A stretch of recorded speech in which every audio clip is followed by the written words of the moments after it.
welcome to a very spooky episode of Games My Mom Found. I am Mike Albertin, and who's troubled by strange noises in the night?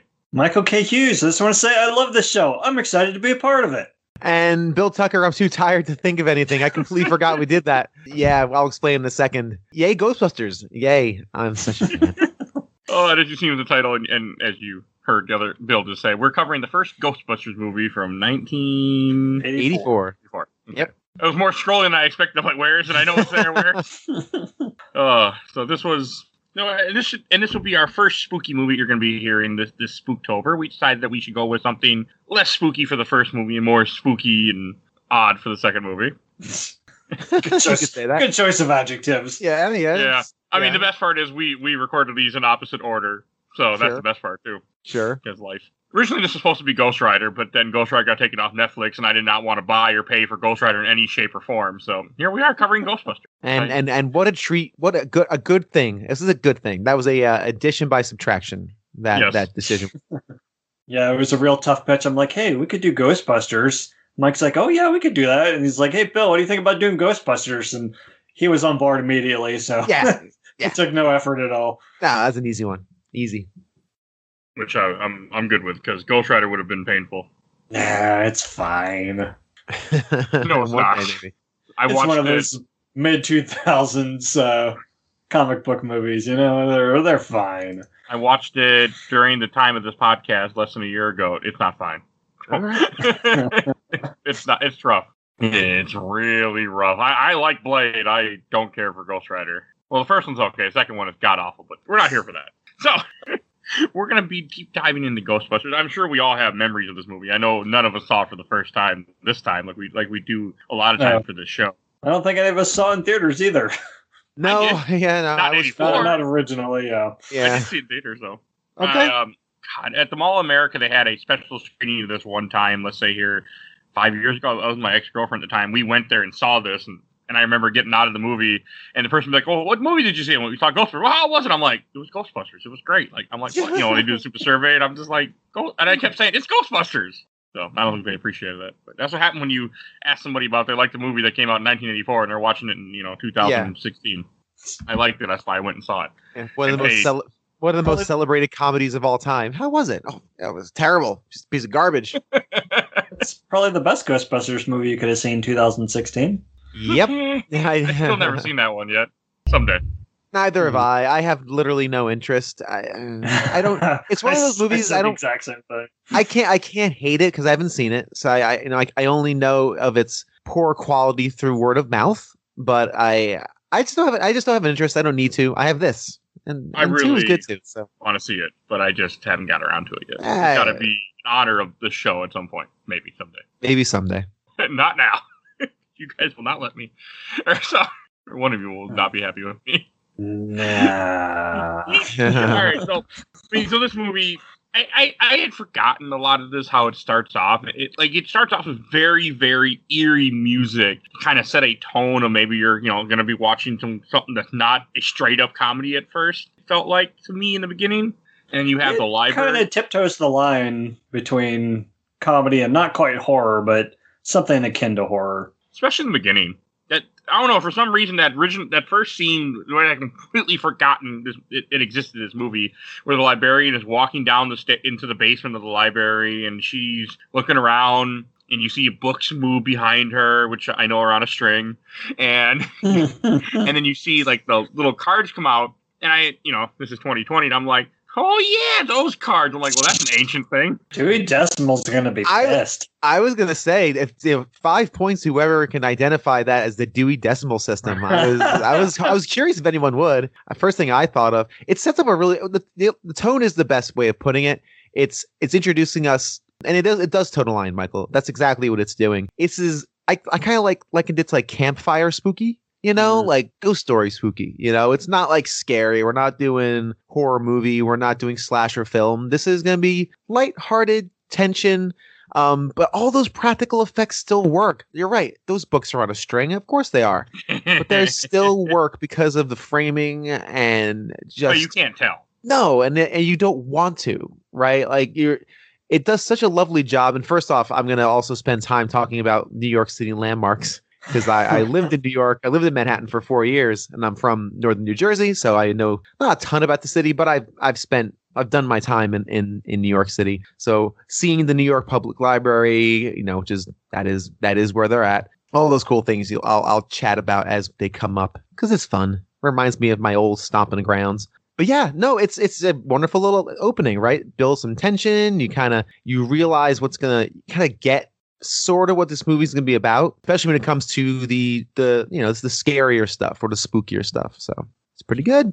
Yeah, it's closer to like a B movie than any kind of horror, like complete with theremin. That's how you know you're not quite in horror territory. Sure. The music there. And sure. Also I want to point out that the librarian, the living librarian, plays Ray Finkel's mom in Ace Ventura. I immediately recognized her. I always forget that. Yes, I always I did the exact same thing. Oh, where's she from? Yes, she is. Yeah, Finkel and Einhorn. I have very little idea what you're talking about, thankfully. Ace Ventura? Come on now. Little football. Saw it once when I was too young to appreciate it, and I never saw it again. Little footballs? The little football cookies, laces out? Come on. She delivers the very memorable line, Dan Marino should die of gonorrhea and rot in hell.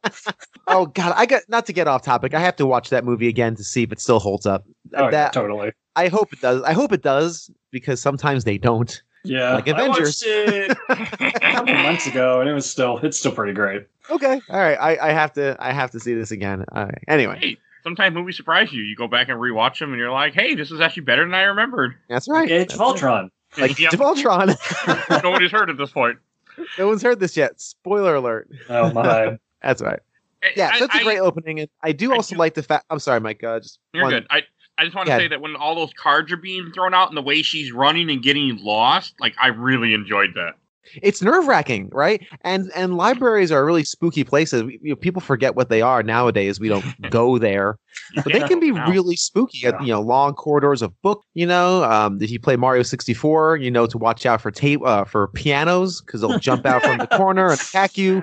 But yeah, no, libraries can be really spooky places, right? Again, long corridors, really dark, quiet. And her running from these cards, they're not going to hurt her any, is tense. There's a tension there. It's very well done. The pacing is great.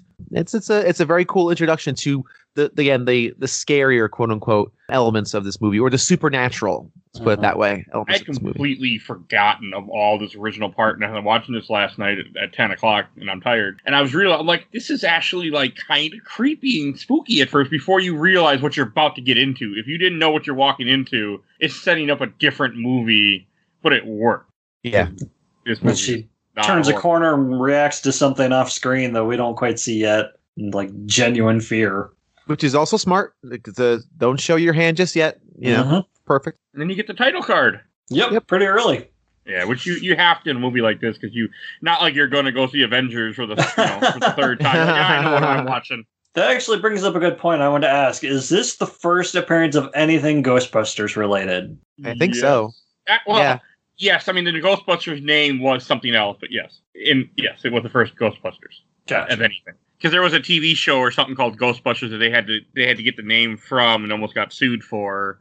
Right. But it was nothing to do with these guys or anything like that. Right. Okay. So yeah, I would definitely not pay to save the title card. People don't know what the hell they're watching yet. No, even when you try to Google what the hell I'm thinking of, Google is not helping me at all. So it doesn't. Yeah, I know what you're talking about because when the actual Ghostbusters cartoon came out, they had to call it the real Ghostbusters to differentiate it. Yeah. I just can't. Oh, it's called the Ghostbusters TV series 1975. Oh, yeah, so it's been around for a minute. Yeah, so it at this point, we're 84, it's been 9 years, and I don't think the show did anything, so people didn't even know what the hell it was. It only ran 15 episodes, it looks like. So the Ghostbusters franchise, using that name is the best thing to ever happen to them. Because that's the only reason people still talk about it. Yep. It's the other Ghostbusters. Exactly. Yeah, it doesn't look like it lasted very long. There's two guys and their pet gorilla hunt spooks. Okay. As was the style at the time. Yes, as was in the fashion. No, I was wrong. It had 15 episodes. Never mind, I was right. Okay, yeah, so it didn't last long. Okay. And one of the characters was named Kong. There you go. Because why not? Just when the first thing you think of, just put it down on paper. And then just don't... And run with it. and then throw your racers away because you don't need them now. Like these motherfuckers ice skating uphill. That's it. That's it. We'll keep referencing. We haven't seen that movie yet. You're ruining the timeline, sir. You're creating a time paradox, Snake. It's it. You're crossing the streams. Vision nailed.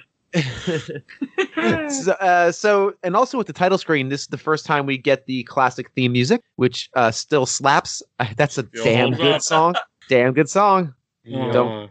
I'm sorry, can't deny it. I forget the story behind that song, but I know he entered a contest or something and won that, and that's how he got it to get his song in the movie. Yeah. I forget. And this is actually something I was going to mention before we got started, and I'll just mention it now. This is going to be very strange talking about this movie because this movie's been talked to death. It's been analyzed and reanalyzed, and they have the Netflix series, Movies That Made Us series, which I watched, several months ago. So it's going to be very interesting for us to talk about this and not feel like, or for me at least, to parrot other people who've already said things. So I'm just going to talk the best I can. But it's interesting because, again, this is a movie that's been celebrated. A celebrated comedy classic. I would say star-making movie. Yeah, it's pretty phenomenal.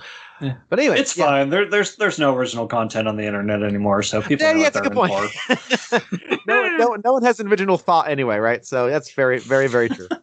Yeah, but I love this song, and I remember when it came on, even last night. Even though I've heard the song hundreds of times, I'm just sitting there, just jamming along, drinking my beer, happy as can be. Like, there's something about this song that just makes you want to smile, no matter what, no matter how many times you heard it. I attribute it to the intro to the cartoon that I'm sure I watched an unhealthy amount of back in the late 80s, early 90s. I haven't seen that thing in years, and there's no recollection of it. Indeed. So then we end up at Columbia University. When Bill Murray showed he's an asshole. He's just immediately unlikable in this movie. Well, but that's not really true though. That's why he is the perfect casting for this. I don't think anybody else could have done this because he's painted to be this lecherous sleazeball, this con man who's only out to get laid and scam people and be kind of mean, but he's exceedingly charming and exceedingly likable for no reason other than he's Bill Murray. That's really all I can say. I'm not a big Bill Murray fan, by the way. Really? I kind of found out over the course of this movie that I'm really not either. Really? I think he's fantastic. Especially in this movie. I guess I don't know if he's an acquired taste. He's very clever in how he kind of schemes. But boy, oh boy, is he just a real, dirtbag, He's also, Bill Murray wasn't the first choice for that character. It was supposed to be John Candy. Oh. John Candy's too sweet. There was no way that would have worked. Yeah, but that's what, originally it was going to be John Candy, but I think John Candy wanted 2 Rottweilers with him on the set or something, so they didn't go with him. Something stupid like that. That's weird. That is strange. John Candy's got too good-hearted, I would think. At least that's just from what I've It would have been seen. A completely different character, I feel. Yeah. Bill Murray John Candy's kind of an asshole in Uncle Buck, isn't he? That's true. I think so. Maybe that's what they're going off of. No, I was wrong. He was supposed to be Rick Moranis' role. Okay, I was wrong. Okay, that makes a little more sense. I can see. I forgot that because I knew he was supposed to be this. I knew Eddie Murphy, but I confused what I was talking about until I started Googling. But yeah, so Bill Murray was supposed to be on here originally. Bill Murray was the one that wouldn't sign the paperwork at first, I think. Because apparently that's Bill Murray, from what I remember. Yeah. He was saving all of his dance cards for the Garfield movie. So the card test is interesting. Like I had completely forgotten this movie existed. That part of this movie had existed, where he's sitting there with these 2 college students and doing some they can see what the number, the symbol is on the back of the card. And every time the guy gets it wrong, he shocks them, and the girl gets it right, even though she's wrong every time. He's like, "Oh, you're right," and just keeps. Because all I try to do is sleep with her. Naturally. Which is really, like as Bill was saying, really freaking sleazy. He was a college professor, and he's like, yeah, I'm just trying to get laid by students. And it's interesting. I don't know how that would fly today, right? Like, are we too, as the kids say, woke to kind of allow that kind of joke? I don't even know. I just thought of that, like, We are too old for all the words you were using. I know, it's fine. I mean, look, we all live on the internet. It's fine. That's why I qualified it as saying, as the kids say. You see, I'm not going to say that myself in natural speech. Please, come on now. I'm a college graduate. But I mean, this is a Yeah, it's pretty uncomfortable actually. Like, wow, yeah, like you said, he's a college professor who's trying to scam some sleaze with one of his undergrads. It is kind of gross, but for some reason, Bill Murray sells it well. Again, because he's being clever and charming and very funny. And I don't know, maybe it's just juvenile physical humor, but watching him zap that poor, fizzy-headed dude 15 times is very, very entertaining. I love that they're being paid for this, and he's like, as he storms out, you can keep your $5. I will. $5 to get zapped over and over Seriously. again. Jeez. It is not worth it. And it's just Even good. in 1974. And it's extremely effective at setting up the character, his character, right? He's sleazy. This is who he is. There's going to be a mini arc in here. He's not going to completely change who he is, as we are going to know. Again, good effective filmmaking, and it's fun. It's a clever scene. And then Ray enters. I kept forgetting his name when this movie started. I couldn't remember Dan Aykroyd's name. You couldn't remember the name of his character or his name of the actor.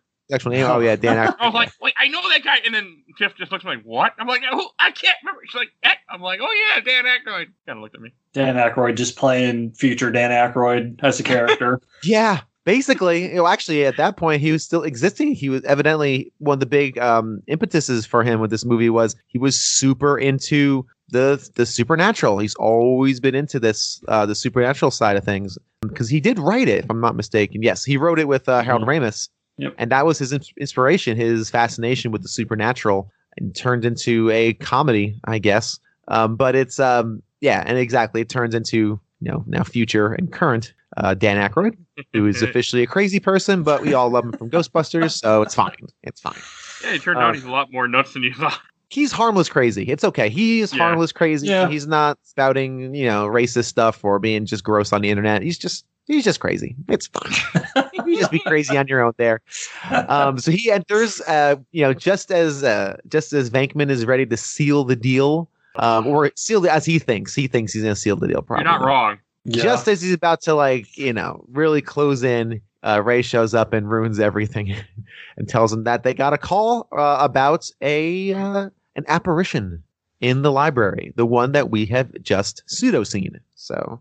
I like this, and I like how he doesn't want anything to really do with it either. He just I just want to go sleep with this college student. I don't want to go do anything. He's a scam artist. He's a you con guys man. Go check it out, and I'm going to stay here. Yeah, and the very skillful way he kind of directs Ray away is like, that sounds great. You guys go on ahead, and I'll stay here and catch up with you. Again, just that kind of manipulative, but somehow, some way, remaining extremely likable in the. It's a personality thing. It's a thing you can't like teach that. That's a really just good casting, really good casting. Because again, that character could have been detestable because he is, but for some reason he reads as, again, I'll say it for the 80th time, charming and clever, even though he's being gross and disgusting. I didn't find him charming this time around, but I will agree with you. Yeah, me neither. Like it gets worse when Dana falls for it and it's like, why? What? Okay. There's some. We'll get there. I mean, there is some redemption there. I actually have a lot of my theories on exactly what you're talking about, but again, we'll get there because I don't think she falls for anything. But we'll get there. She's a good character and a good actress. But like when you get to the library, I like how you have Harold Ramis, Egon, already kind of like doing his thing and trying to figure out what's happening, and like that was interesting. He's the one that actually wants to be there and believes in all this, where Bill Murray's character's like, I don't care. Yeah, I mean, Bill Murray is just there for to make money without doing anything, with his fake pseudoscience and just kind of scamming off the university, scamming off Columbia.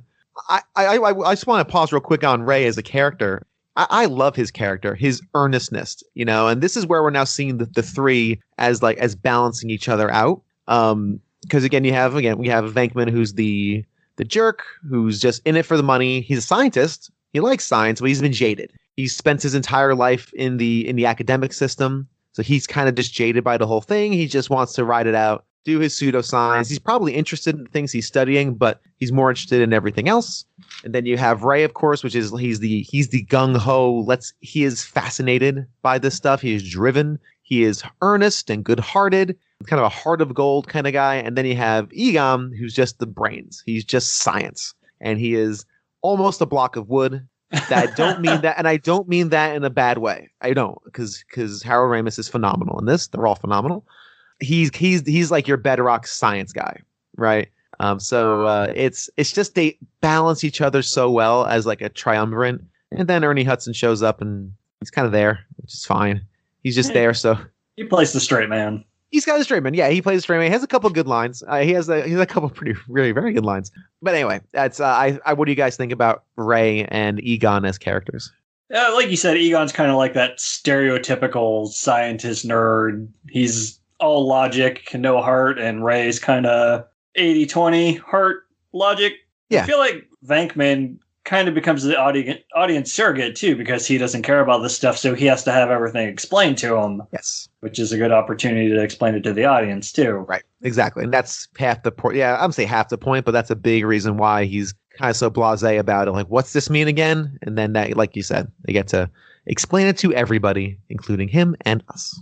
Which it helps out the movie, because otherwise not everything would make sense. Like the whole, I mean, because also like when you had the library, when they find the librarian that's been traumatized by the ghost, and you have Bill Murray just being an asshole again, like schizophrenia. Well, my uncle thought he was St. John, so that would be a big yes. Like you or anyone else suffer, anyone in your family, but it's just, and he goes in something else, and he just being an asshole. Y'all make me feel bad for laughing. It's meant to be laugh. It just, to me, it just felt, he just comes off like, he just comes off the sleazeball character that kind of redeems himself later on, but at the same time, this was the, 84, so, and plus, wasn't Bill Murray, like, huge this time? Yeah. Saturday Night Live? I don't remember if he was was he huge at that point? This is post Caddyshack, right? So, that was a big one. He was SNL. I don't want to get too off topic on Bill Murray and his career, because you could spend the rest of your life. Yeah, this is post Caddyshack. You're right. So he would have been pretty big then at this time. Yeah, but I don't even think Caddyshack was a big draw though back in 1980. God, 1980. But Saturday Night Live would have been. SNL probably, yeah, and he was in Stripes, which was also directed by Ivan Reitman, which we didn't talk too much about Ivan Reitman, but he directs this beautifully. After this though, this was when he was now a household name, but he was in a bunch of stuff before then. Yeah, he'd been he was a pretty famous actor, I feel like. Yeah. I mean, plus the world was different back then because there was no internet, so things would have, you'd be watching the same movie over and over again, or watching, when it came on TV, different things that, because you didn't have as much as we have now. Fair enough. We're in the library, and they go on their little ghost hunt. After Venkman asks if the librarian was menstruating. Yeah, it's just like rude. I said, he's an asshole. That's rude. That shocked me. I was like, what? I do like that bit where the other guy is like, what's that have to do with anything? It's like, back off, man. I'm a scientist. He's just, God, yeah. But funny. I laughed at it. What can it's I say? Funny, but yeah, that was good. It was good. Being a scientist is a act however you want card that he can play. Yeah, and it's almost the kind of thing where we all wish we could kind of do things like that a little bit, like just kind of have that kind of moxie to just do things like that. Even though it's wrong, we all know it's not right. It's still, I think, in our primal nature to want to have that kind of confidence. And that's the other thing too, extremely confident, which I think is very important for that role.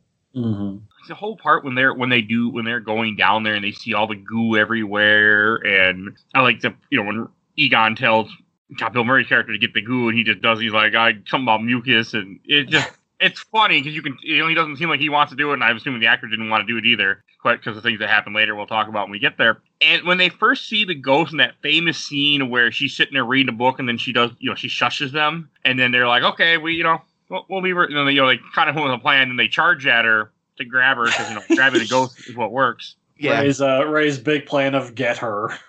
I know. It's still funny. And that's oh God, sorry. They run at her, and then she screams at them and turns into like a horrible looking, ghost zombie, which is still held up. Practical effects still look good. Oh yes. Still holds up really good. Effective scare. If you don't know it's coming, that's gonna give you a jump. And that's very good. It gave them a jump, all right, when they run out of the freaking library. They don't do anything.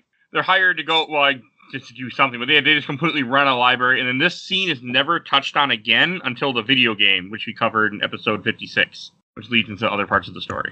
Yeah, they got their goop, and they got the readings, so they can use they talk a little bit about the proton packs. I never caught that one little line where he says, "Now that I can do tests and figure out how to trap ghosts." I never caught that line until this viewing of the movie. Yeah, it's pretty quick. Again, they're just there like basically doing reconnaissance, and I don't even know, they weren't even hired to even get rid of the ghost. I think they just heard a tip that there's a ghost here. So yeah, they just went there. They're supposed to keep it on the down low, I'm assuming, probably. But oh yeah, I mean it's the New York City Public Library. It's a famous landmark. We don't want to have ghosts running around in the basement. I kind of want to see the library now someday. Yeah, that'd be cool. It's cool. It's very cool. I take you been there then when you were living in New York? Yep. You can actually get a library card and go there, pick out a book. It's a library. It's actually a proper working library. It's cool. I think like once or twice. I don't know. Yeah. I don't have any interesting stories about seeing ghosts at the library or the lines in front turning into things. I've been there a couple times. It's neat. Okay. This made me think of that because you were living there. I'm like, Oh yeah. No. So and this is often they get back to the college and they find out they're getting fired from the college, which is amusing. Like this, I recognize that actor. I can't think of his name, but I know he's from other 80s movies, and he probably just one of those characters, and he's firing them. Like it's still amusing. He's like, you guys aren't even scientists, and I'm tired of and mainly all Venkman that he hates, the Murray character, which was completely justified. Yeah, we feel the same way, basically. Like, yeah. Actually, it probably makes sense. Although at this point, we spent a little bit of time with these characters, we can really feel, oh boy, this is really, now we're hitting a downslope for these guys, right? They're out of their comfort zone. They got to do something, So it's a good scene though. Yeah, they're getting rid of all their stuff as they're talking to this guy. All their stuff's being it's carted out, all their electronic equipment and all their gear, and they're gonna get defunded by Columbia, which is no bueno. They said we're not gonna pay for you anymore, because you're not doing anything. You're not producing any results. So why are we keeping you? Doesn't have that funny line afterwards where he's like, "You don't know how it is to work in the private sector. They expect results," or something like that. It's funny. I mean, it doesn't make a whole lot. I mean, it made more sense to me now that I'm older than before. But now I'm like, okay, now I get it. Because if you work in a college, sometimes you can kind of, I guess, maybe get away with stuff more. I don't know, but it was funny. It's all in the name of academia. It's like, oh, we're just researching for stuff to learn things. It's what academics do. We learn things to make more learning happen. I don't know, to write books. So it's not like it has a produced result, but they're probably saying like what you're just doing. You're just zapping undergrads with electric trying to sleep with people and trying to get some. So I don't know. I don't know how effective it is. That scene outside of Columbia, which is, and that is shot on site. That is Columbia University in New York. I've loved that when Ray is. What are they drinking in that? I almost want to say cough syrup, but I don't know what they're drinking. It's not booze. I don't think. Maybe it is. I didn't look close enough to see what it was. Yeah, it looks like some kind of brown glass bottle. I don't know. I was looking at like, and my wife said the same thing. She's like, I don't know. What is that? What is that liquid they're drinking? I think it's implied to be booze. Yeah, that's what I thought it was when I was watching it. Yeah. Yeah, I guess it is implied. I guess. Oh, but that's right. That's sorry. The next part really cracked me up, especially because I just bought a house at the time of the story. When they go to the bank and they're leaving, and I think Bill Murray's character, like, yeah, nothing wrong to have a third mortgage on your house, and the interest rate's like 18%, and they're like, oh, you'll pay $95,000 the first year in interest, and I'm just like, ah! But this is actually interesting too, because this is all Venkman's idea. This is shit.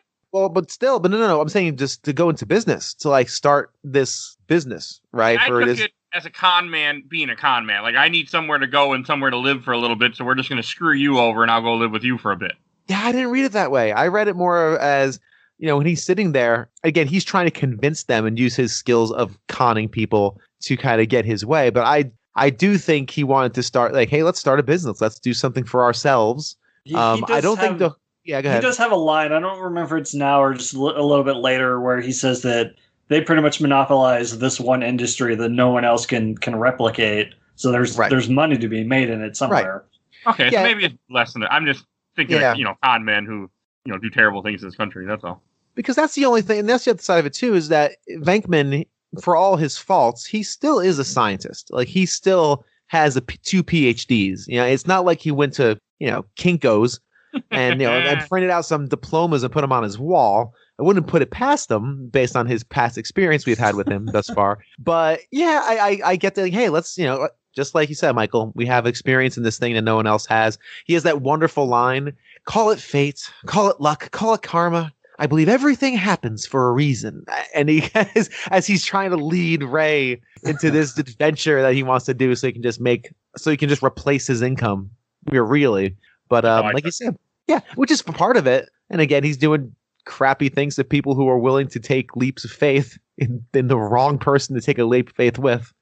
But yeah, I don't think his intentions are completely villainous. I never read it that way. Okay. Now that you explained it, I can see where you're coming from. Like, I just really hated this character, was thinking of him, but it really made me laugh. Like, it's a line that I never found that funny, but now that I went through everything I've been through, I'm just like, oh, the part that got it just cracked me up. And then when they go and buy the old because they buy the old firehouse, right? They don't just rent it. Oh no, they buy. Yeah, they straight up buy it. Egon lists off the laundry list of defects. I love that. And Ray comes in. Does this pool still work? This place is great. It's like he's a kid. I mean, his bubbly he's a kid. His childlike enthusiasm at everything and his childlike disappointment at everything is so endearing and cute. And his delivery of the lines is just, he's like his staccato machine gun type of delivery is just gorgeous. And man, and yeah, like you say, it's like a big kid. And he's like, let's stay the night. Let's get our stuff. Test it out, to try it out. And hey, Ray, you're a scientist. It's a pole. It doesn't have to work or not. It's just a pole. Like there's no moving parts in this thing, sir. You can just slide down on it. Does it work? It moves quite a bit actually whenever you use it. That's a good point. That's a good point. And that was a real building in New York, right? Isn't it still standing to this day? I want to say. Yeah. You can go. I forget exactly where it is. I want to say downtown, but yeah, it's still there. I think they actually have the Ghostbusters like sign on it, and you can go and check it out. I've never been there. I've walked past it, but I've never actually walked in. But yes, it's a real abandoned firehouse. Okay. I ever get all the locations are real, and I believe everything is done on site. So that's cool. Someday, it's always one of my. Well, someday, if I ever go to New York, I will definitely try to track down that building to walk by it and get a picture. Yep. Yep. I don't need to go down those stairs like in the movie Joker, but I do need to see this building. I don't need to dance downstairs. Ghostbusters headquarters, 14 North Moore Street, New York, New York. Yep, North Moore Street. I think that is downtown. Isn't everything downtown New York? No. In order to have a downtown, you need an uptown and a midtown. You need all of those towns. They all got to be there. It's Without those, it's just town. So you tell I've never been to New York yet. Another thing that kind of cracked me up this is just the right time, right place. It would never affect me before. When they're buying the building, they just buy the building. I'm like, that doesn't make sense. Where's all the signing of the paper? Where's the month of paperwork they got to sign and fill out and taxes of their proof of where they work? I'm like, come on now. I was like, like I said, I just bought a house and I went through all that crap. That's all I could think of. Yep. Again, but hey, movies got a movie. As Michael says, that's all I was thinking. It's got to go. We got to move on. Anyway, it's fun. And when you first see Sigourney Weaver, because I could not remember the name of her character at all at first. It took me a minute. Yeah. Until the subtitles. There is no Dana, so that's right. Until the subtitles showed up, I didn't know who she was. I'm like, I can't remember the name of the character. That's why in the notes it just says Sigourney at her apartment. And one thing I never noticed before, when after she meets Rick Moranis' character, and he locks himself out for the first time, and she's going to her apartment and she's putting out her groceries. The box of marshmallows she has with the package says Stay Puft Marshmallows on there. I never noticed that before. My wife noticed that this time. I didn't either. My wife, she pointed out Stay Puft Marshmallows. My wife did too. Very good. See, a little bit of foreshadowing. That's it. We married up. We picked out the Stay Puft Marshmallows. Awesome. It's funny. Like, it's such a little thing, but it's funny because it plays such a big part later in the movie. But it would mean nothing to you. But they're like, we're gonna put this right on here, and they're right by where the action is happening, right by the egg. So you wouldn't even really be looking at the marshmallows, but they're right there if you're paying attention. And then when I love this scene when the eggs just start frying on the counter. Great. That is still cool and creepy. Whatever happened to Rick Moranis? Speaking of him. His wife died. Yep. And then he quit acting. Oh, yeah, I suppose that's good enough reason. I think he's coming back for the Honey, I Shrunk the Kids reboot, though. He is. For Shrunk. Yeah, the Rick Moranis story is actually extremely tragic and sad, and he is one of those golden-hearted people who he's just a golden-hearted person. Yeah, his wife passed from cancer, and he realized, yeah, I can't raise my daughter and travel for acting, so I'm just not going to act anymore. That was it for 23 years. Did never really. He did some voiceover work, but he just said, you know what? I got Honey, I Shrunk the Kids money and Ghostbusters money, and I don't really need to do this thing I love anymore. So I'm going to throw it all out the window and just take care of my kid. And she died in 91, and he worked until 97, then he quit working. Yeah. It was just he's like I can't handle the travel and not be around my daughter. So, which is extremely sad and sweet. But he's a good-hearted dude. That's a hard thing to do. So, yeah, I saw him. When I always see Rick Moranis, I think, God, man, that's just can't imagine that kind of decision you have to make. Mm-hmm. But he's wonderful in this. My God, I love Lewis so much. He is, and again, this might be just a New York thing. If you live in New York, you have that neighbor. That neighbor exists in your building or on your floor. This weird person. When I lived in New York, my across the hall neighbor I was in a very skinny building, and there was 4 apartments on my floor. And the lady across from me, across the long skinny hallway, she was a crazy cat lady. Very sweet lady. Very sweet. Great. She was a little insane. Like, I went to her apartment once to pick something up. She must have picked up a package or whatever. And like everything was pink. Pastel pink and purple, and she slept in a bunk bed, but it was just her. So she had like a bunk, like a kid's bunk bed. She was a crazy person, but sweetheart, like sweet, lovely lady. So I would never say anything mean about her. But that's a New York thing. Had that weirdo. It's slightly weird, but a very New York personality. And I read that, and when I saw that apartment she has. Man, I was like, man, that's not an apartment. She pays for that. Well, and here's a little fun fact for you. A personal fun fact you won't get anywhere else. This is not on the internet, folks. So pay attention. So that building, which I always most people call the Gozer building, is a real building. That's in a real apartment on Central Park West. I think it's 55 or 65 Central Park West. I had a friend when I lived in New York who lived in the apartment building next door. He lived next door to the Gozer building, and the apartment next was like 55 or 45 Central Park West. So I used to see that building all the time, and every once in a while you'd see people taking pictures in front of it because that is that building. I don't know if that apartment is part of it. Whenever I see people in apartments in New York, I always think, how much are you paying for that place? I know how much I paid for my little apartment on the Upper East Side all the way east on 74th in York. I know how much I paid. With a lot. There's a guy from the Overblood Facebook group that we're part of. Every so often will post different, like before COVID hit, would post like jokes like, "Hey, look, the $700 one closet apartment." It was literally a bed in a closet, and that's what they were advertising it for. Like that's what you get. Only $700 a month for rent. Like, yeah, and it was real. He was. I mean, I'm like, I'm so glad I don't live in New York. So yeah, there's a reason we left. There's only so long you can pay $2,000 a month for 400 square feet of apartment. Oh, yeah, it's only so long you can do that.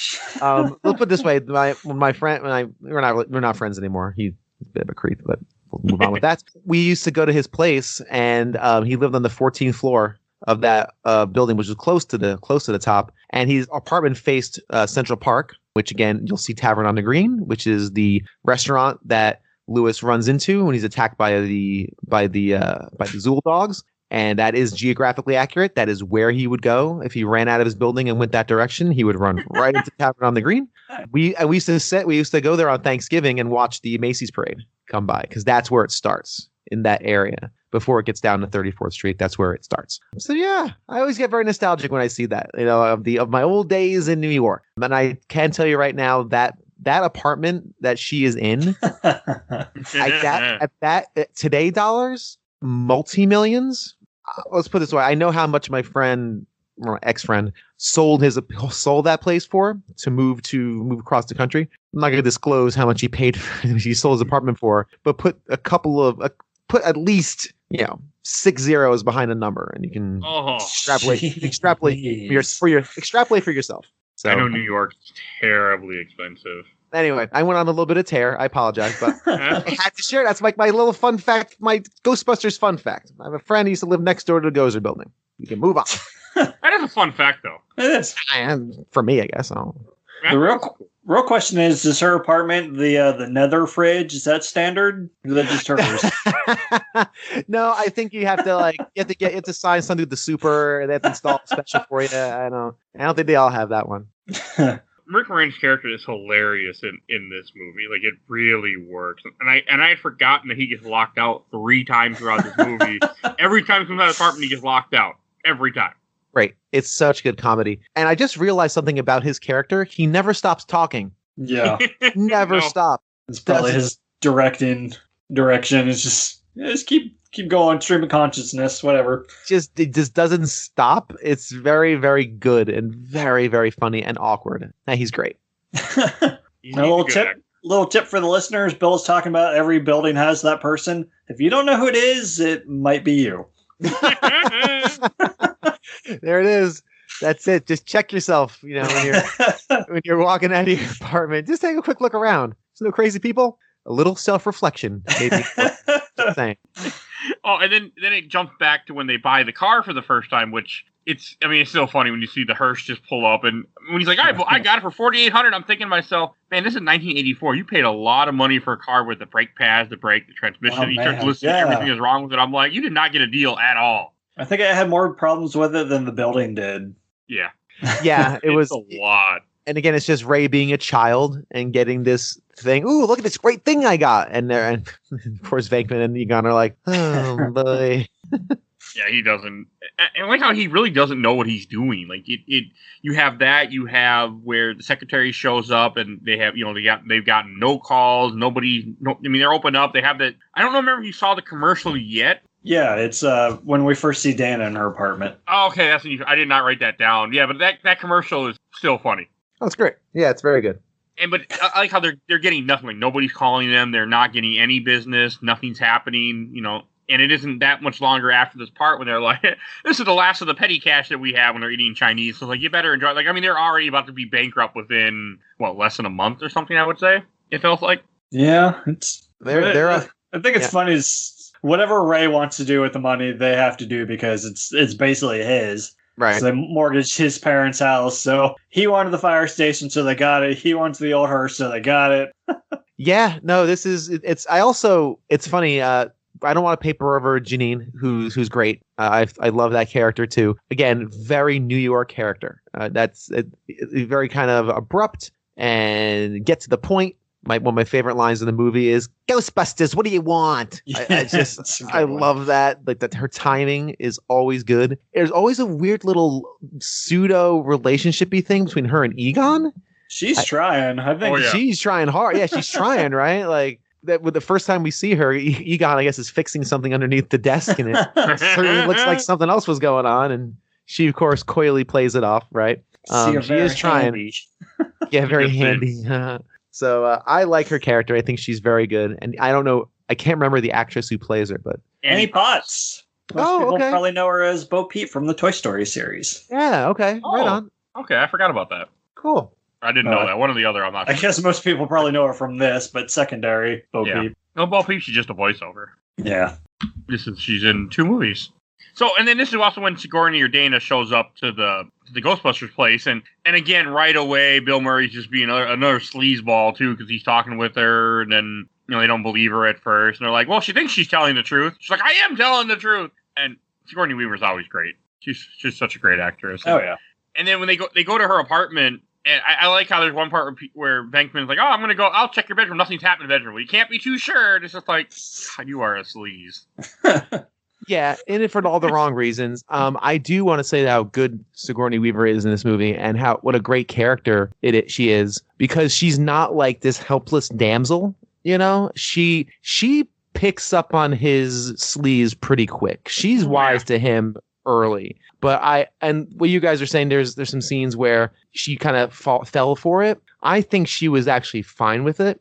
Again, the film really alludes to her being kind of alone in this big fancy apartment. A few scenes of her just being alone, putting away groceries, that mundane kind of life. Not mundane, that's a terrible thing to say. But then, no, just kind of the everyday life of somebody who's probably, single, right? And even especially later on in Lincoln Center when she's with the cellist or the violin player, it gives off this air of she's kind of a little lonely. And I think she likes someone who's just abrupt and brash and wants what he wants and is not afraid to go after it. And I always picked it up, at least this time, she's actually kind of into this, almost like being into a bad boy, right? Like you're not Mr. Right, but you're right now. And why not? Hey, let's give this a shot, which is a very cool little twist to a character that would normally be more, there's a cool twist to a character that could be played off as very just, again, damsel in distress, girl in trouble, that sort of thing. And they don't do that, which is, at least not yet, which is nice. Yeah, that makes sense. Even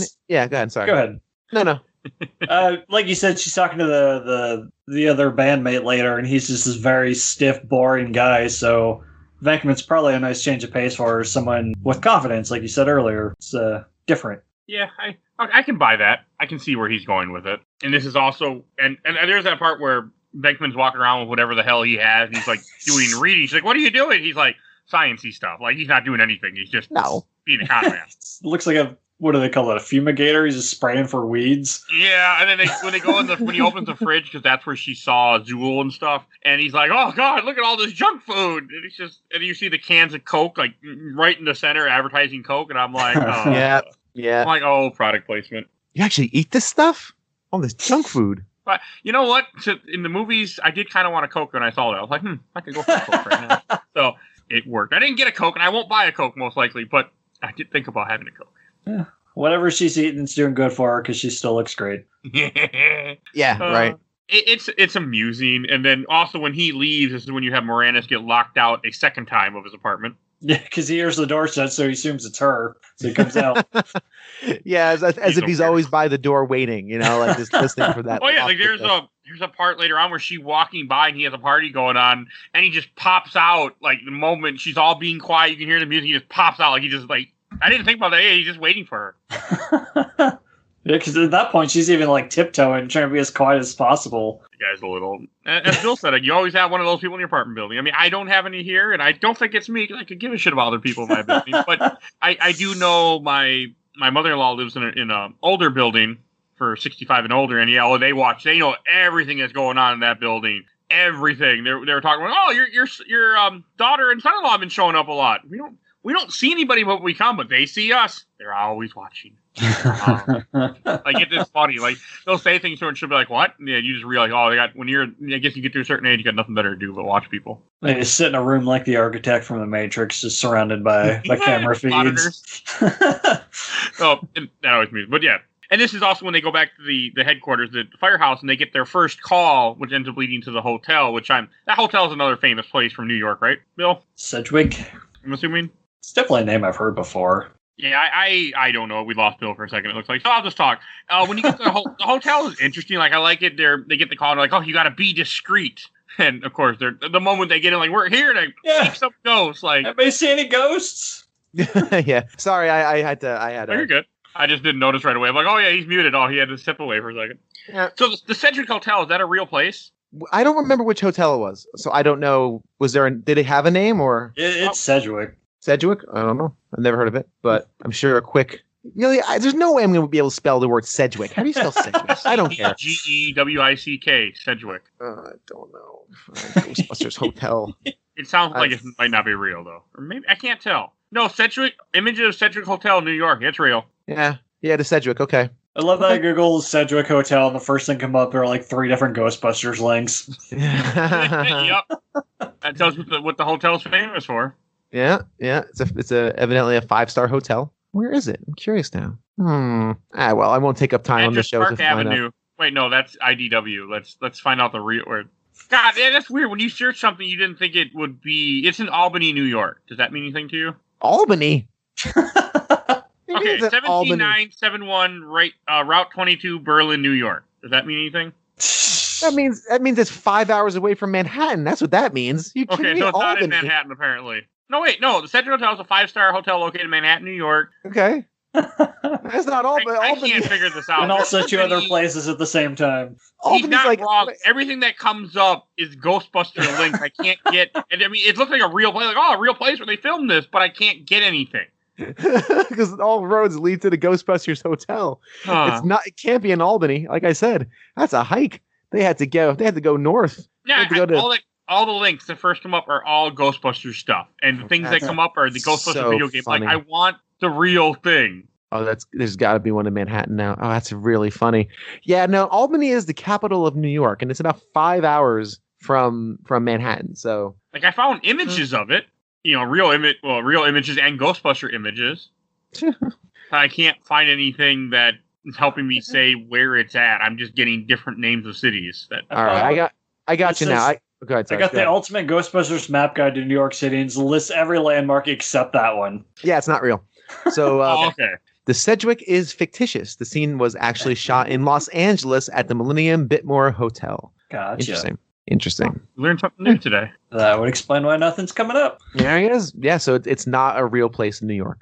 I think might be the only one. So, I'm surprised. All right. I feel like there's got to be five. I mean, I know there's 5-star hotels in New York, but maybe they just didn't want to go through the trouble trying to film in it. You know what I bet you the big thing was, which we'll get to a point when we get to Lincoln Center, they probably couldn't afford it. It is exceedingly expensive to shoot in New York. They probably blew half of it on Columbia alone. You can't just walk up into Columbia, set up a film camera, and start shooting. It's extraordinarily expensive to shoot in New York. Maybe they just couldn't afford it. Or maybe there wasn't a hotel willing to do it. Like you said, there's tons of old hotels that would be perfect for that look just like that. So, because that looks like a Manhattan, one of those old classics, like the Kimberly or, any of those kind of old classic hotels that still exist in New York. It looks like it. So you're right. I'm surprised they couldn't get something. But yeah, I mean, as much damage as they do, are there? I wonder if some places just didn't want that kind of PR attached to their name. True. Yeah. They again, very old school, snooty New York style stuff. Right. Anyway. So before we get too far into this scene, they got the Ecto-1, they got the proton packs. Like, how much time has passed?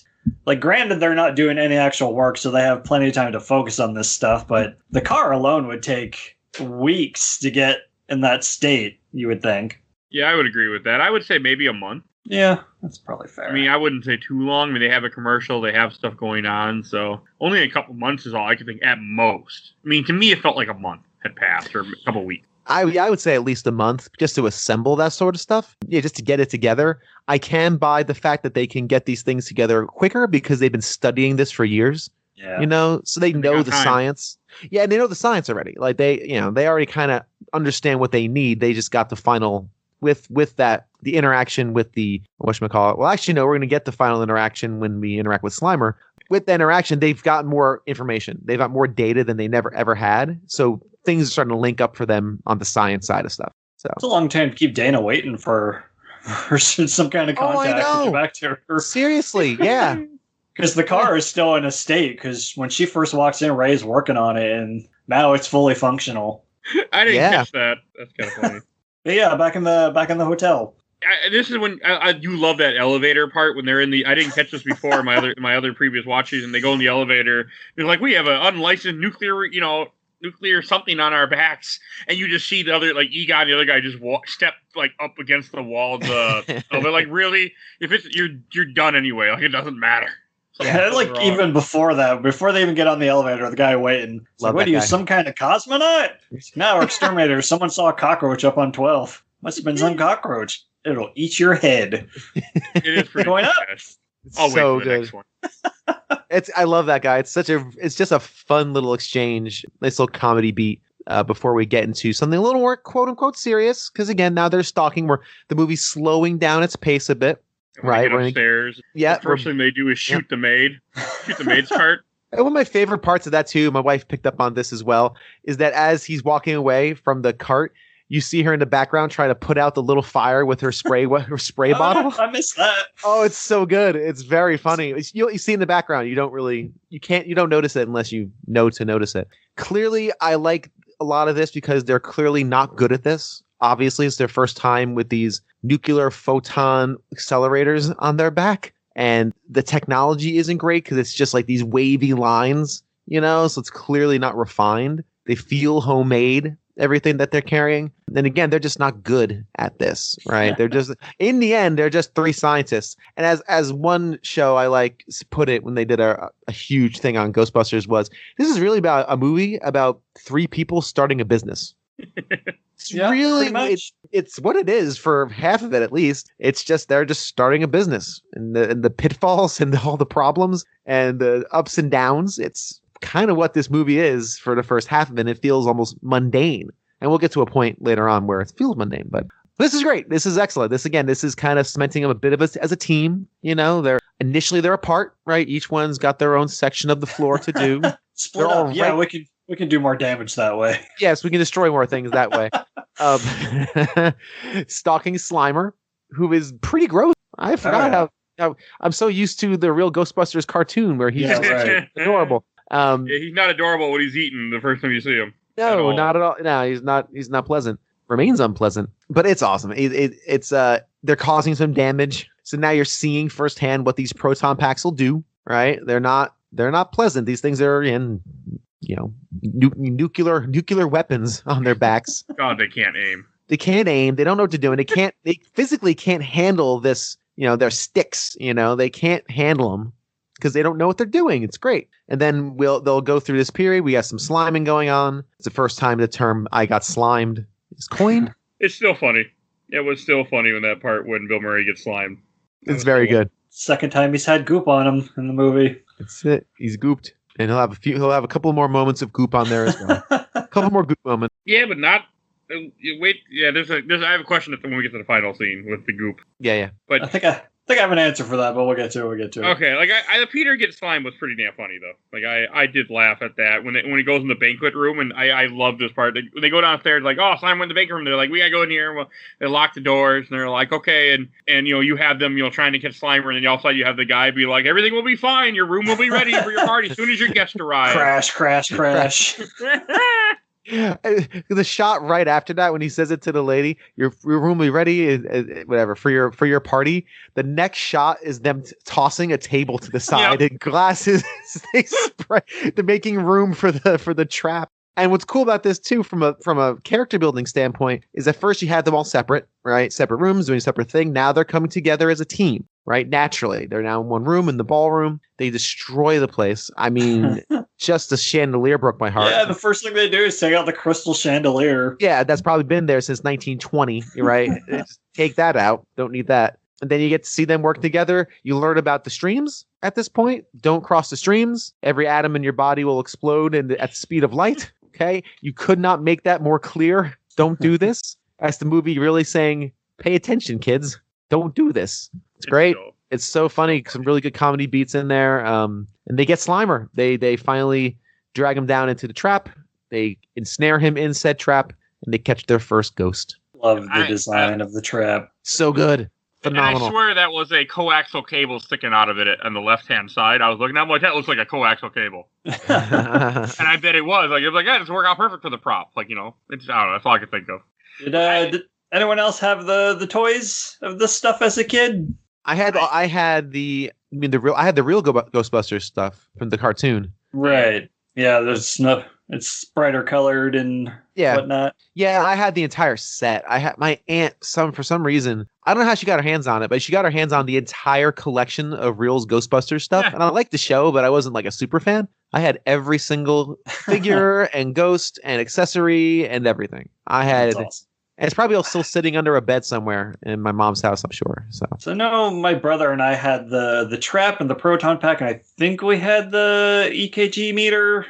Definitely the trap. I remember playing with that all the time. Now I know what you're referencing. I never had like the wearable stuff, like the real. I got you. I had the action figures. I had more action figures, like the Ninja Turtle style stuff with the Echo One and all that. No, I never had those, but I had cousins who had them, and I was insanely jealous of their proton pack and their damn trap with the foot pedal. Yes, I had cousins who had it. Speaking of Ninja Turtles toys, my brother and I we were so spoiled as kids. We had like every Ninja Turtles. We had all this Ghostbusters stuff. Like looking back on it, we were so spoiled. Not to turn this into a toy conversation, but I will claim that the Teenage Mutant Ninja Turtle pizza thrower toy is awesome. One of the greatest toys ever made.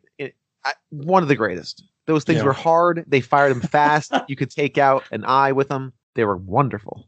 Yeah, we had that too. Yes. I remember getting that for Christmas.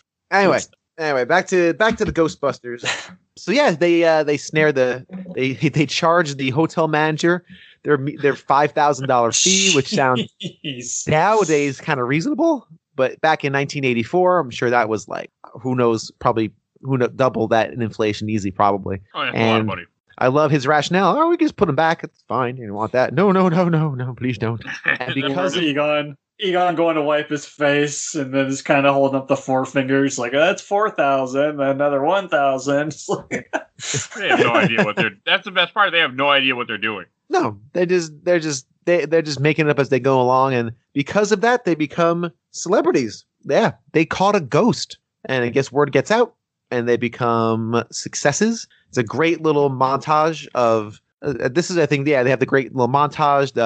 They have young Larry King on the radio. Oh my god, very young Larry King with hair. With hair, yeah. They have there's ghosts everywhere that they're snaring. They're getting famous. Casey Kasem is talking about them on the radio. Good old Casey Kasem. Shaggy himself. That's it. And That's you right. had the music, and I think you had the Ghostbusters theme song playing. And you had the theme song, yeah. Great. And the more important parts of this whole sequence is Dana sees them gaining their notoriety. So she's starting to think, maybe this guy isn't just a crackpot who's trying to almost assault me in my apartment. I no means no, sir. But she started to realize, okay, this guy's not a complete creep. He is, somebody who at least can do what he said he can do. So my big question here, I had two big questions throughout this movie. One of them is why this building, which I know they explain later on, but why do the ghosts suddenly start appearing more frequently? Do they ever touch on that? Yes, because of what's coming in with Gozer and stuff. Okay. It's just a time thing. It's kind of, again, and they reference it quite a bit towards the end with kind of biblical references to Revelations and end of days. The talk that Ernie Hudson has with Ray in the car later on, but yeah, I didn't know if that was directly referencing what was happening. Yeah, the way I took it was it was like a timing thing. Like, we're getting to the point where Gozer is going to return, and that's basically this was the building. We're skipping ahead, but the building was designed to be a giant magnet, right? So right, cool. Yeah, it's cool. It's also, easy to. Oh, sorry. Go ahead. Yeah. You ever feel like during that montage, and then just right after all that montage is when you have Ernie Hudson shows up finally in this movie. Yeah, he comes into. He needs a job, and he's hired immediately.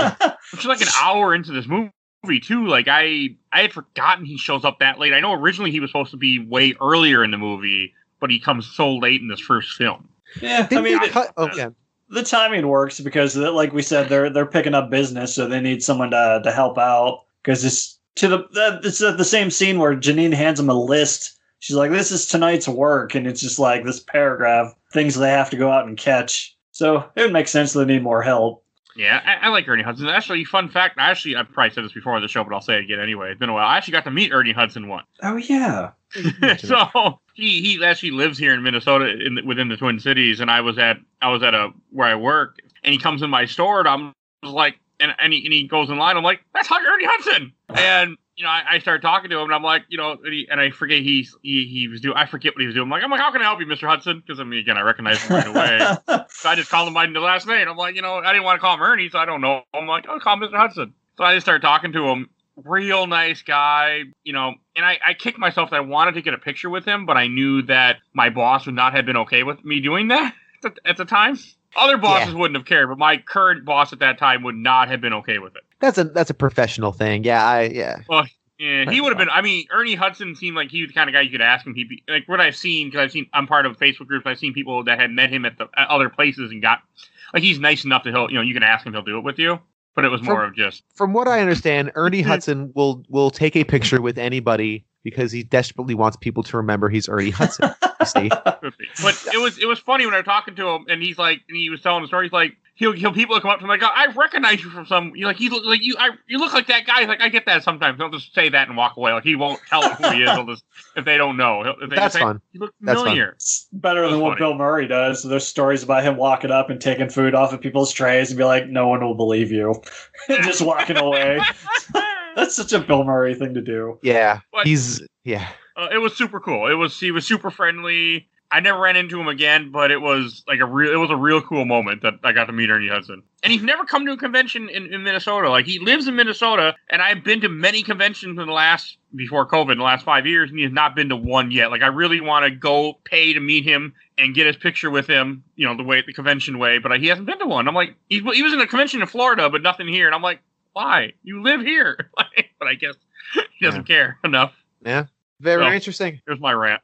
No, that's cool. Yeah, that's pretty neat. I love his introduction where Janine's like, do you believe in all this weird stuff? And he's like, if there's a steady paycheck in it, I'll believe whatever you want. I love that. Yeah.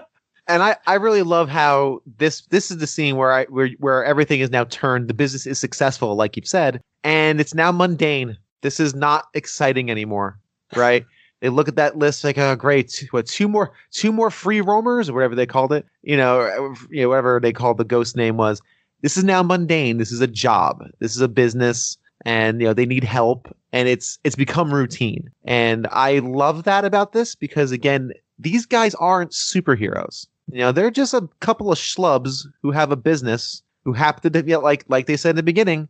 We have the market cornered on this, right? Nobody else is doing this. Let's do it. But they're not, again, big heroes. Again, they're just working guys. This is now just a business. This is their job. I imagine some of the romance is probably been stripped from it, right? Because now if you're doing the same thing every single day, it becomes routine. I don't care what you're doing. So it's a very interesting period of the movie because there's a scene, I think, along this line too, where they kind of explain the containment unit because they're explaining it to Ernie Hudson. Egon, right? Egon explains it to Ernie Hudson. The containment unit, they're saying it's getting kind of full, which again implies that they're doing a lot of this work. My question is, where were all these ghosts before, right? Were people just assuming their refrigerators were shaking because the compressor was bad? I guess. I don't know. That's kind of what I was wondering about before. Like, why did this suddenly start? So maybe they were there. They just weren't as active until recently. Or nobody believed them enough to even think that's what that could be. Like, oh, wait, my books are out of order. But all right, I guess I put them that way. Maybe I came home drunk one night and decided to rearrange my book collection. But no, there's a creature back there. There's a ghost doing things. I mean, I also do believe personally that if we have something weird happen to us, if it was something supernatural, our brain would try to find some way to rationalize it to help cope with what happened in general. Like Percy Jackson. I don't get the reference, it's but okay. Unfortunately, I do. It's a movie. I'm pretty sure it's a movie. It's a movie you never need to see, but there's an episode on a podcast you should listen to. But you never need to see the movie. I've heard of this podcast. What is this show? All right, and this is when you have Dana with the musician guy, and they're coming out, and you have Peter dancing at the fountain, where he's just kind of being odd. And I feel like that was all just Bill Murray being Bill Murray. Just like, I'm just going to stand here. I'm just going to start dancing on one foot and just acting stupid just because I can. Yeah, I don't think he had a whole lot of art direction for most of these scenes. No, I felt like Bill Murray just being Bill Murray. I don't think he gets a lot of art direction from anything. Like, Caddyshack, he wrote his own part, basically. Like that, he was supposed to be a bit character in Caddyshack, and he was like, no, I'm just going to build this character and do all these things. Most of his performance in Caddyshack is just improv and him messing about. It turned out to be gold.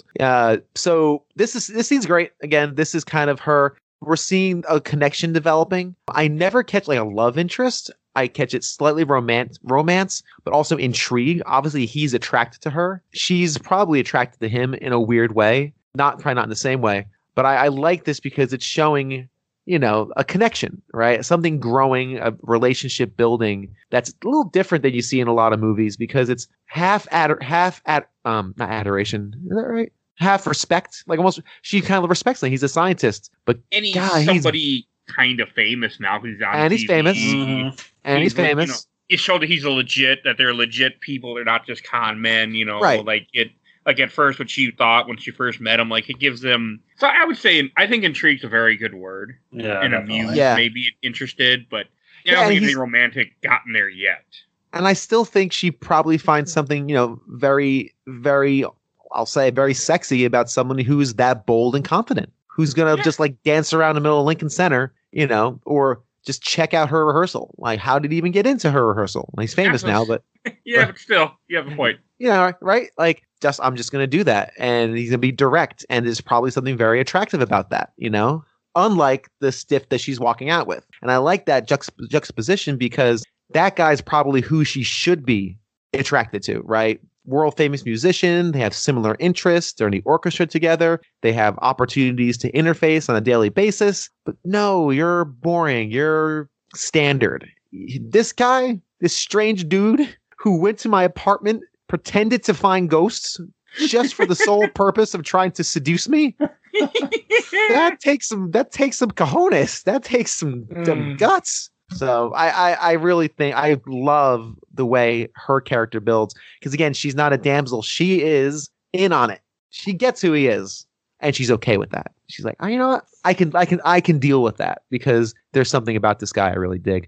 And plus, it's cool to see Lincoln Center. That is a location that is exceedingly expensive to shoot at. That is, I think, a day. Well, this was last time I read this could have been years and years ago. Like $25,000 for like a day. Damn, just to set up your cameras on Lincoln Center, because they got to close it. Like you have to have, you have to close it. You have to block it off. You have to have your production assistants do all that sort of thing. And yeah, it's exceedingly expensive. So when I saw that shot, I'm always like, man, they had to fork over some bucks. They really must have had to have it at Lincoln Center. Because again, that's a landmark place. Very cool place to check out. If you go to New York, definitely worth stopping by. Okay, and I bet that scene was probably filmed in one day. Like, we get one day to do this, guys. Hurry up. Yeah, that was a day. There's no way they did more than one. No, and it's geographically accurate to where she lives. It's in the 60s. Up there, kind of by Central Park. So yeah. And this is the next thing you have when Peter does get back to the place. I also didn't realize that Bill Murray is kind of almost like the main character of this movie.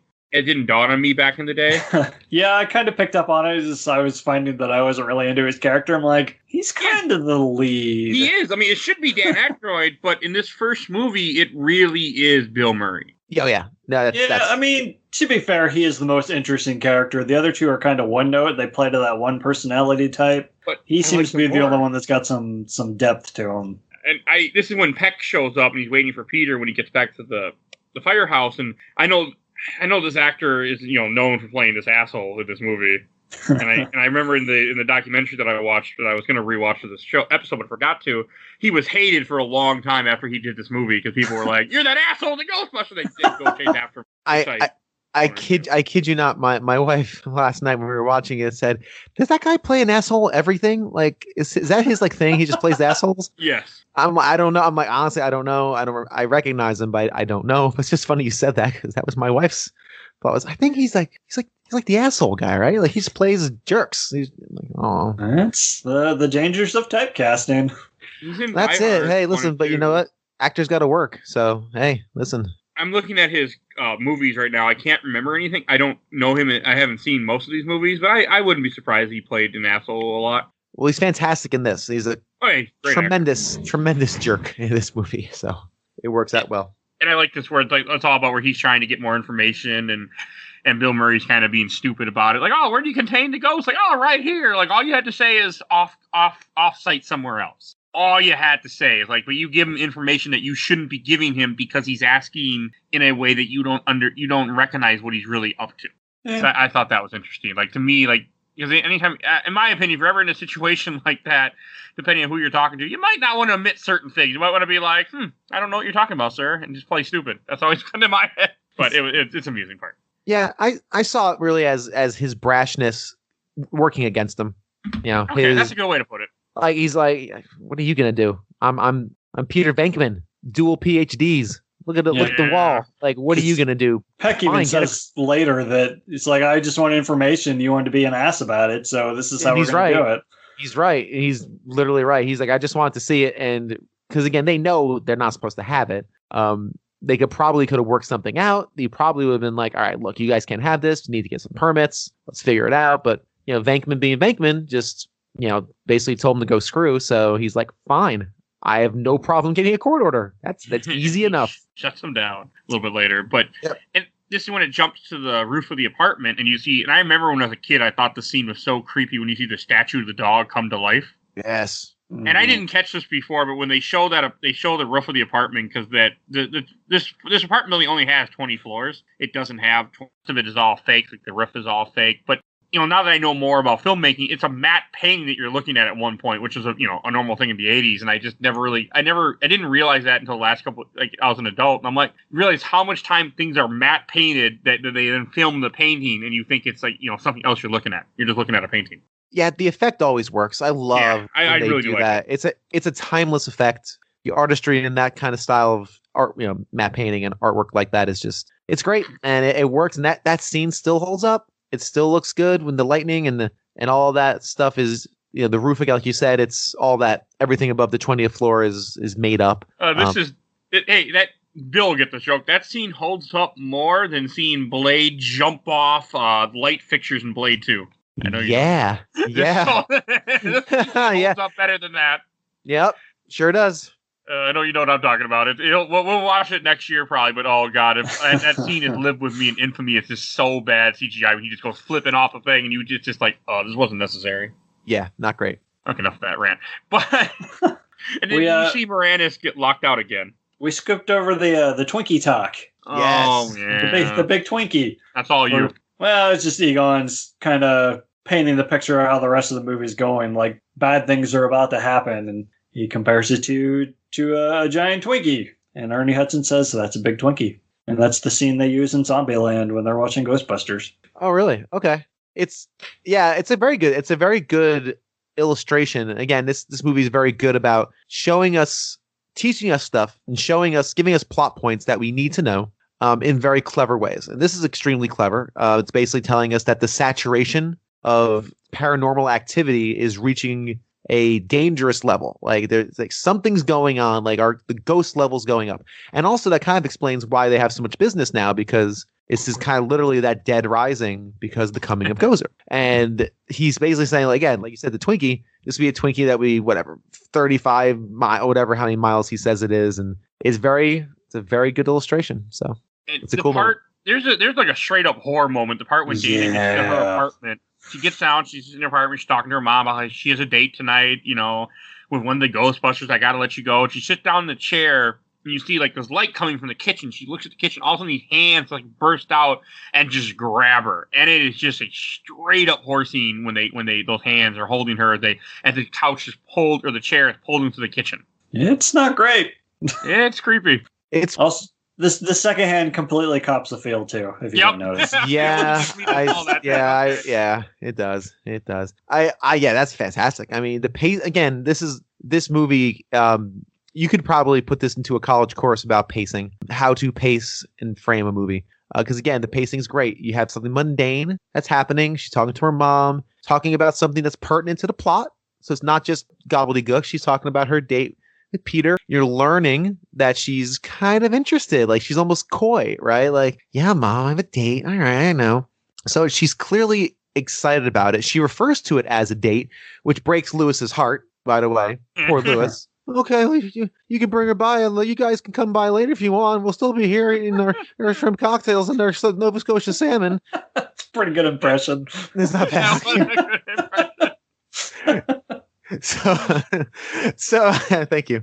So it's a really great moment and then as you get that, the tension starts to turn, things are not looking right. You get the glowing from the door. I think that is the horror of those hands coming out. Again, practical effects. It's a dude in a glove, but it works because it's earned it. It's been sold to you, and you're now buying it because this movie has earned those moments. Again, even though it's just some guy's hand in a glove popping out of a couch, right? But yeah, again, it works, and it's very, very effective bit of horror. It's pretty terrifying. Yeah, it hit me more this time than any other time that I watched this movie. I'm like, oh, but I think that's more that I'm just more aware of things now, and I'm older, so it's good though.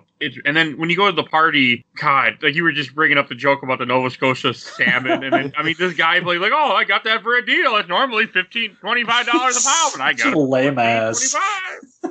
Like, oh God, the one part that got me, that made me laugh, like when these people come in, he's like, "Oh, hi, this is Bill and Chuck and his wife, and he owns a small business, carpet cleaning. And his wife, she's been collecting the settlement for the last 2 years. They've been living off of that. Oh, and they're almost 2 years left in their house being paid off. And they have 8% interest rate. It's just like, why? Because he's an accountant. He's an accountant, and he can't stop talking because Because he is damn it, he's Hammer from Iron Man 2. He's Hammer from Iron Man 2. I'm listening to that and I'm like, you shouldn't be saying all that, but it's funny. And I was laughing. I'm like, okay.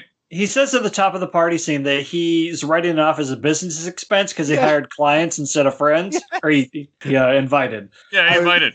I was gonna bring that up. He's like, I invited my clients, because they're a business expense. So instead of my friends, because I got to pay for it. Oh man, he's just a motor mouth. But God, does Moranis sell that so well? It's wonderful comedy. It's great.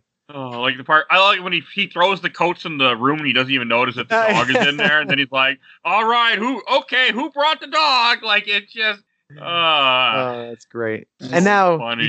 you get those wonderfully aged, just like fine Bordeaux. Those aged like a fine cheese. Yes. Tasty. Like, yeah, I was gonna say the effect that holds up the least is whenever that dog moves. Yeah, the practical effect works. Like when it's just sitting there, when there's someone just in a robot costume, like moving a head, a stationary head. It works. I'm into that, but yeah, I don't know how they did that effect. I don't think it was whatever computer effect or. Well, I guess not a computer effect in '84, maybe not. But whatever the effect that was, just has not held up, and that's one of those things you have to just grade that on a curve, right? Oh yeah. What do you expect really from 1984? It is very brief though. Like they tried to do their best to make it like, oh look, the dog jumped. Oh, we're on to something else now. Like they do, but the tension of him running out of that building and like it's like I'm being chased by a bear. And and the guys are making fun of a bear. This is crazy, and all of a sudden the thing comes running past them, and they're kind of believing it. And there's one line that I got to bring up, one of his quotes too, when this is happening. I'm going to bring this up in the next tenants meeting. They're not supposed to be any pets in the building. Like it's just, I can't do as good impersonation as Bill, but God, he does such Rick Moranis in this movie. Yeah, and like I said earlier, he runs from the path he takes. Again, I love attention to detail in movies. I really do. I think it's great when filmmakers do this. The path he takes out of that building and the direction he takes across Central Park West to go into Central Park and then smash right into Tavern on the Green, which is no longer there. It closed. They closed, is really cool. Again, most people wouldn't notice it, but if you're from New York or from that area and that neighborhood, which I know decently, it's very cool. I love seeing that when filmmakers have that kind of attention to detail.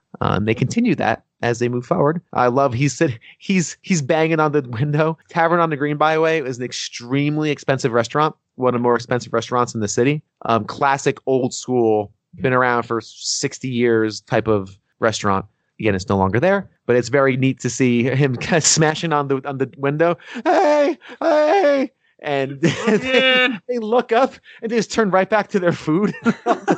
All the snooty, rich folk who are enjoying their meal at Tavern on the Green. And then, of course, when the beast strikes, they don't see it. They just see him slump to the ground.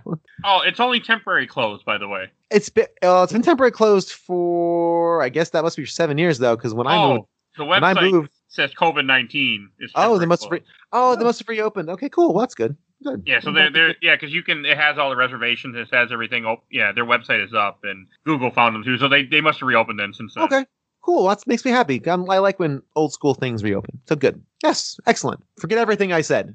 Go to Tavern on the Green, enjoy a nice meal, and pretend you're watching Louis Tully. I think was his last name. Yep.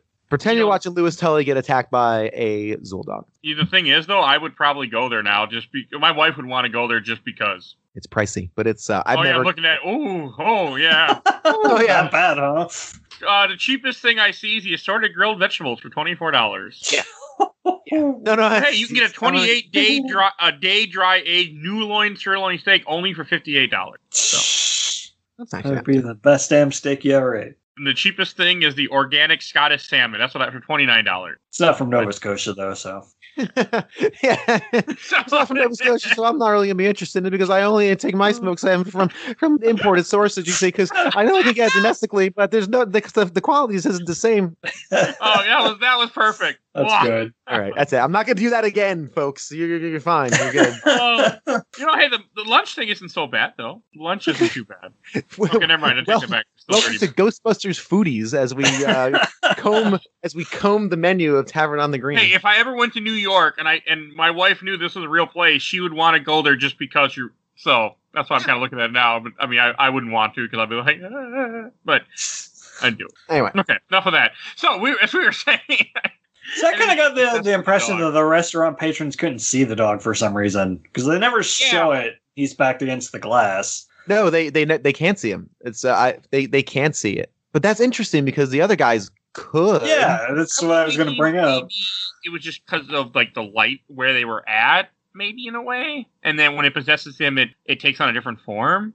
Maybe the effect they used to do that was so bad, the editor was like, "Look, we can't do this. Guys, we can't do this." It probably was something more like that, where they didn't want to film this, or they probably couldn't get permission to film a scene where everybody's running out of the restaurant. Probably that might be really that could be. I could see that because for sure. I could see the restaurant being like, especially in the 80s, like, no, we are not showing our guests running out of fear. Like, we will let you use the restaurant, but that's it. Yeah. Well, I mean, from a comedy standpoint, it's funnier that they just don't react to. Yeah. It is, and it's a fancy restaurant, so yeah. And he looks like and to be fair, if you're not, if you don't know the area, they don't mention it being Tavern on the Green, so it's just restaurants. Mm-hmm. I just happen to know it is Tavern on the Green because I know that area. But yeah, you used to live there. So anyway. And this is when Peter shows up for his date, and I love this when Dana's standing there in her orange dress, and she's like, "Are you the key master?" And he's like, "No," and she just slams the door on his face. Knock, knock, knock. Are you the key master? Yes! Oh, it is. And I like that. And it doesn't take long before the Zool possessed Dana figures out that this guy is just some idiot. But Zool's like, I don't give a shit. Like, let's just have sex. And he's like, as much as I want to, I can't do this. And it's the one time where the character isn't as sleazy as he's been the whole movie. Yeah, I got that in my notes, too. This is like the most human he feels. Yeah, because he's like, I want to, but I just shouldn't. He's like, but I like that. I like how she's calling him a puny mortal or something like, there's some line like that, and she's just like ready to sleep with him. She's like, I don't care. Which kind of, can make sense. I mean, this is a god that's been around for all these years that, so it's just like, you know what? I'll have sex before I murder everyone. Why not? Yeah. Like it to me, it was interesting. It was more interesting now as I was an adult than it was when I seen this movie any other time. It's fueled by base desires. More or less. Yeah, that's a good putting it. Yeah, this is good. This is Venkman again, like you said, showing a little softness. He's not a monster, right? He realizes what's going on immediately, which I think is interesting because it implies that they've seen this before in their months and months of ghost busting, right? So he probably knows exactly what this is. And they've already talked about the Zool thing. They've already kind of remember because when they were in Lincoln Center, he was there to give her an update on Zool, right? And tell us more about Zool and Gozer and all that good stuff. So he's already on the hunt for this information, and he sees he goes, okay, well, clearly you're not in your right state of mind, and I could be a complete dirtbag and do this with no reservations, but I'm not that guy. Like he's sleazy, he's selfish, but he's not a monster, right? So. And I think that's okay. Again, we're not expecting this guy to be, we don't want him to take, a complete 180 turn, which he doesn't really. And he has an affection for her. There's definitely in those moments when they're together, they clearly he has more than just I want to try to think, say a delicate word, but I want to engage with you. It's more than that. It gets a little more than that, right? He wants to go on a date. He brings flowers. Now, you don't have to do that if you're just trying to, sleaze your way into love. And he actually has that great line where he goes, I guess the flowers really worked. He's got a lot of good lines in this scene. In this whole scene is great. My other favorite one is when he's like, I think he's kind of like on top-ish, and he goes, yeah, I can. No, I can't. And he flips himself over. She's like, I want you inside me. He's like, sounds like you got 2 or 3 people in there already. Very funny. And it's the way Bill Murray delivers those lines are also matter of fact and natural. Like they're not delivered as jokes. They're just delivered as reactions. And that is, I think, his genius in this is that they all feel like just natural reactions from a very funny person dealing with a very strange situation that he kind of sort of knows what to do with. He, as we'll see a little later, he kind of knocks her out with some But I guess he goes to a date with a syringe full of knockout juice and his I didn't think about that. Yeah. That is way creepier. You know what? I didn't think of that until just this moment. Remember all that niceness I said? Like, oh, this is a nice little soft turn. Take it back. Taking it back. That's fine. Put it back in there. Yep. You know that's where did that come from? You know, I didn't really think about that. When like, okay, you just drugged her, do, and I'm like, wait a second. Maybe it was in the car. Yeah, right. Hang on there, hang on, gatekeeper. I got something in the car for you. Yeah, it's a little marital aid I have. Don't worry about it. It's fine. It'll be fun. Yeah, walks in the door. He's getting ready for the date. He's like, I got my flowers, cologne, Rehypnol. Yep, there you go. Syringe of Rehypnol. Boom. Let's go. Let's have some fun. God, man, I wish I didn't think that. I wish really you didn't either. It made this part so much worse. His favorite pickup line is, "Does this smell like chloroform to you?" God, I never did like Bill. I didn't like Bill Murray's character movie. Now I like him a whole Peter Venkman a whole lot. So I'm like, I'm you know what? In my heart, I'm going to chalk this up to plot hole and just leave it at that. Just plot hole. Probably more accurate that they just didn't know what to do exactly. So like, it could be in his bag, but this also would have been before things were as known with like date rape drugs and the culture that we're at now that we're in 2020 versus 1984. Yeah, I don't think I don't. There's nothing malicious. I can't imagine that. I don't think it's malicious, but I think just in general, like that wasn't something that would have been thought of as much. Where now in 2020, that's where our brains went immediately. Only went there at this moment. During watching the movie, I was just fine. Okay, clearly I would say more of he is a scientist. He is like you said, it's probably in his car of just different supplies that he had in case things happen, and just happened, and he had that type of mixture. But now in 2020, all we can think of, he's a rapist. Is what you know. I think it's more of just where we are at. Because of the way the world is now. Yeah, well, that's fine. That's why I would say that's why that came to you. Thanks, Bill Cosby. Yeah, you see, yeah, way to go. All right, so he didn't get to. Let me see here. This is where we get one of the most iconic lines in this show, right? There is no Dana, only Zool. Oh yeah. Yes. I meant to make that joke. Creepy. What a lovely singing voice you must have. And his delivery is so good. It's so quick. He's sharp. Everything is so sharp that he delivers. Mm-hmm. Man, I don't know how you guys don't like that character. He's so fun. Moranis, who got possessed by the dog, is now running around, and I like that part when he goes up to the horse and he's like, "Hey, I need a ride to the. Do you know who the gatekeeper is?" And the guy's like, "Hey, talk to me. I make the deals." And he says something about his eyes turn red. Like, "Oh, what an asshole." Yeah, wait for the sign. Soon all prisoners will be set free. Yeah. It works. Yeah, I wonder how much of that was just improv. Maybe, yeah. And then she has her magic trick where she floats in the air. Yeah, it might have been cool in 1984. I don't know. It was again fine. It was cool. It's neat. Yeah, it was cool. Again, graded on a curve, but it was pretty cool. It's just, I love just how Venkman never reacts to anything with any real surprise or alarm. It's always with fascination, like, huh, she's floating. It's like you said, he's still a scientist in there somewhere. He's still a scientist, and he's seen a lot of this already, right? So not some of this is part of his job at this point. So yeah, they've been doing this for a few months, and this is also when Rick Moranis' character gets arrested by the cops, and they're like, "Well, we don't know where to bring him, so we brought him to you guys." I love Janine's reaction to the cops dropping off or picking up. Dropping off. There's again one of the YouTubers I like who was talking about this talking about this movie. Yeah, talking about this movie. He was saying that he likes that scene because it really shows how confident this movie is in just being still and not doing anything. That's a very mundane scene, and that line, picking up and dropping off, is so dry but so funny. Because it's so mundane, but it's showing again how mundane this has become. Evidently, they're always dropping off crazy, possessed people all the time. It's like, hey, we're gonna drop this guy off to you, and I love that because again, it's confident enough to just shut up and have this really clever little moment, and they bring Tully in. Whereas, from what I understand, in the 2016 Ghostbusters, they do nothing but talk. It's always filling space. Constantly, just keep filling space. We can't have moments of silence. Everyone's got to talk at some point. And this movie is very confident again, just having that very simple, good Very good joke. But we also papered over or passed over where Louis Tully ends up in Columbus Circle and talks to a horse. I always love that scene when he talks. He's telling the horse about the coming of Zool and the Gozer and the Keymaster. I don't know why. I always get a kick out of him talking to that horse. So I just want to say that because I like that scene. And when the interview is funny too. When Rick Moranis' character is being interviewed by Egon, he's like, I don't think he's completely human.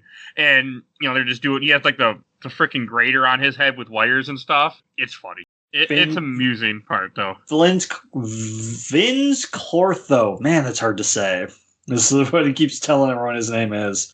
And Janine's got his wallet. It says here, he's Louis Tully. There's a Central Park West.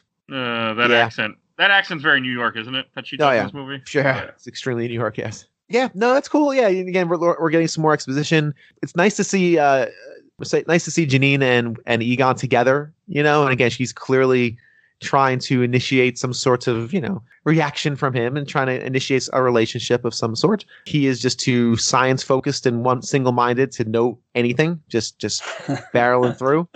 It's cool. It's a bit, if this movie had any sort of kind of like a saggy middle, it would be here because it starts kind of like not drag. This movie is a beautiful length. It's an hour 45 and of course 5 minutes of that is credits, right? So this thing shorter than this podcast. It's absolutely.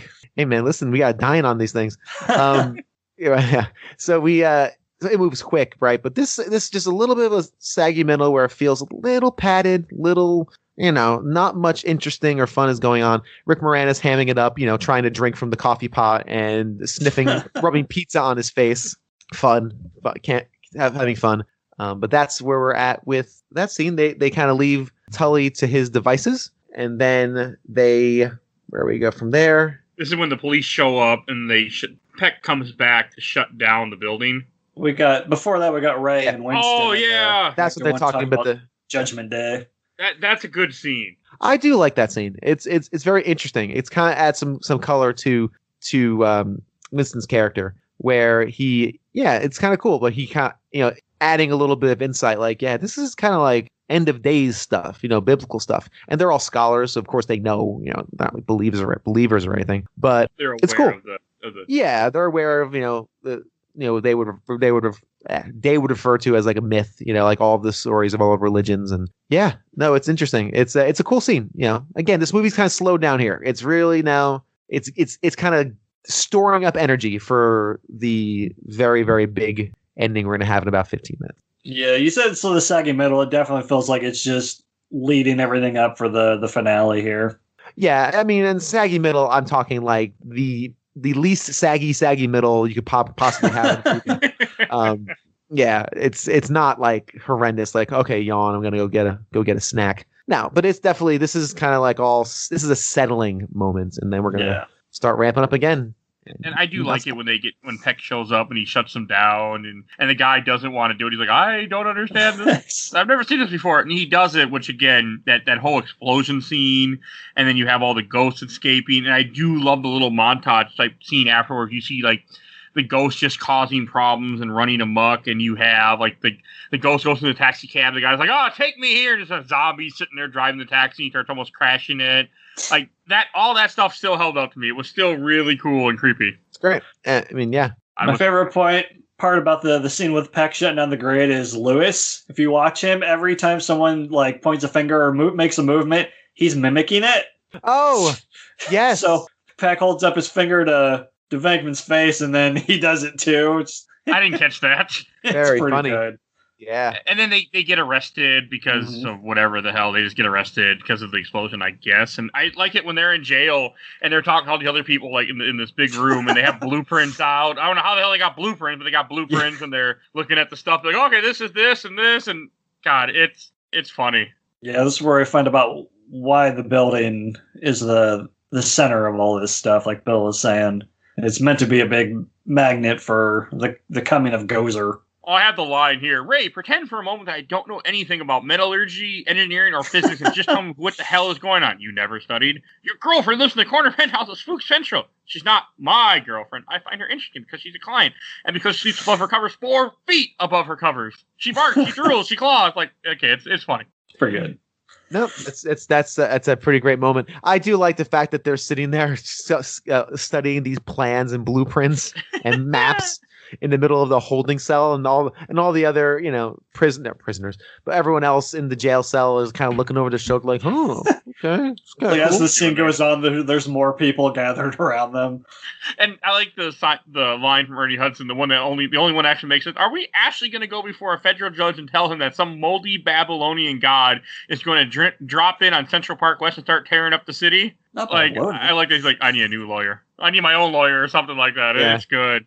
Yeah, Ernie's got some good lines coming up too. Then we see Carl Winslow for one line. Yes. Oh yeah. Reginald Bell Johnson. This was one of the first roles he had, according to IMDb. This really? Is before even Die Hard. The casting director of Die Hard must have loved him so much. In this bit part, he's like, he plays a standard cop really well. He delivered that line with gumption. After Die Hard, they're like, let's give this guy his own TV series where he plays a cop. Yeah, he's right. He does play a cop. Man, forever a cop. Good old family. Typecasting. You also have a key master meets the gatekeeper finally, because Miranda's character got away when the building happened, when the blow up of the headquarters, and he finally wanders off the apartment building, and when they meet each other and they kiss and then they go up the roof. And there's a scene later on, it's funny because they had sex just the way that he's looking. He just had this big smile on his face, and he's kind of like, oh, what happened? It's just great. Being possessed by Zool is probably the best thing that ever happened to Lewis. He finally got her. Yeah. We know this is a bad thing because when Peter's on the phone with Egon earlier, he's like, we have got to get these two together. And Egon's like, I think that would be extraordinarily bad. Yeah. And now I know why. Egon with insight nobody else has. Yes. Egon is good in this movie. He's good, yes. Yeah. Very good. I've never seen Harold Ramis in any other movies, though. He's in Groundhog Day for one scene. Mm-hmm. Okay, I've seen that movie, but I don't remember him in movies, really. He was never an actor I follow other than I know him in these movies. Yeah. But I do like when the mayor gets him out of jail, you have them getting escorted to the courthouse, and there is a funny-ass line where Ray is like, everything was fine with our system until the power grid was shut off by Dickless here. And they caused an explosion. Is this true? He's like, yes. It's true. And all I can think of, this man has no dick. Like, it's a very stupid joke, but he delivers it so, straight face and everything that it works.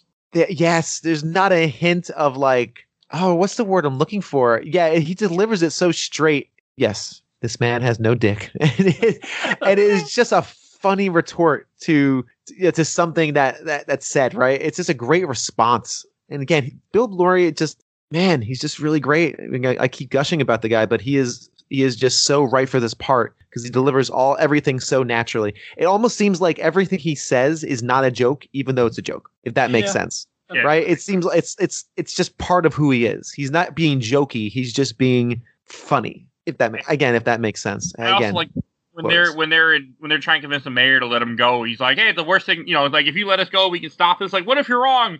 If we're wrong, lock us up and we call it a day. Yes. I love that logic. That's great.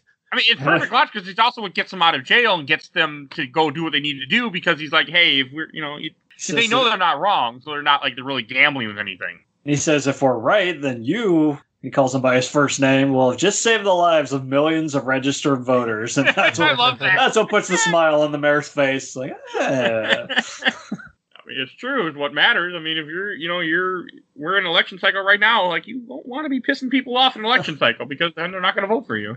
So it makes sense. It's a very political thing. You're right. Huh? I get to save the voters. Because that's what matters. Yeah. Well, it's a little good commentary. I found it weird that the cardinal shows up. Yeah.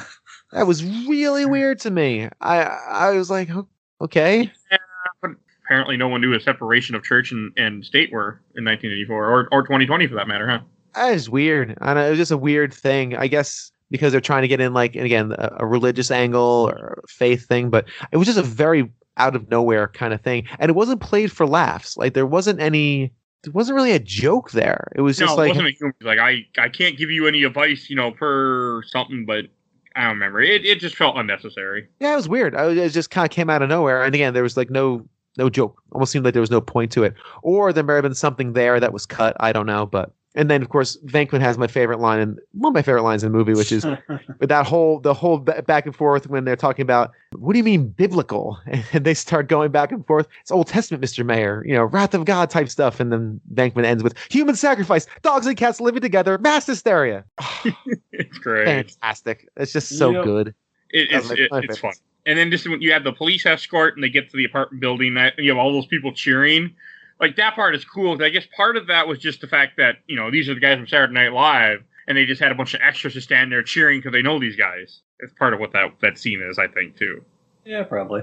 It's in the documentary that I forgot to watch before this movie.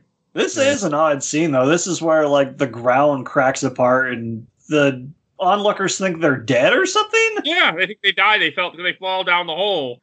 And they climb back out, and everybody starts cheering. The music comes back. It's felt unnecessary. It's extremely out of place.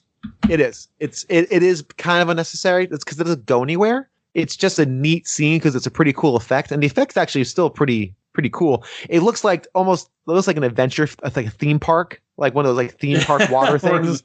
Yeah, where the ground comes apart. Yeah, exactly right. When the thing comes apart, and then the cop car slips down. But it sells it, and it's a cool effect. My wife said that she's like, yeah, you know what, that would not happen. Again, this being New York, she's like, that's part of New York, and Central Park West is built on solid bedrock. There is hundreds of feet of rock beneath that, so that wouldn't really happen. That's not a thing that would actually happen in the real world of New York. It doesn't happen. There are things called sinkholes; they do happen, but that's but not like that in that area. So I was like, okay, neat. I had no idea. And evidently, Lower Manhattan's built on a landfill. So if it's Lower Manhattan, that could probably happen. Not up there. The more you know, folks. The more you know. That's why you're perfect for this episode. Yeah, exactly. This is kind of like your this is my Captain America, where you're sharing everything you know about World War II. And I'm now sharing all of my neat little nuggets of New York information, so everyone can just enjoy. I'm enjoying it. I've never been to New York, and now I want to go to New York someday. There you go. You should go. I don't want to go to that restaurant, even though I probably would, just because it was in a movie. But it's probably not worth it. But it's a cool. I do like that. It's a very effective, neat scene. I just don't like the fact that when they emerge, it's like nothing happened. Yep. And they just walk in.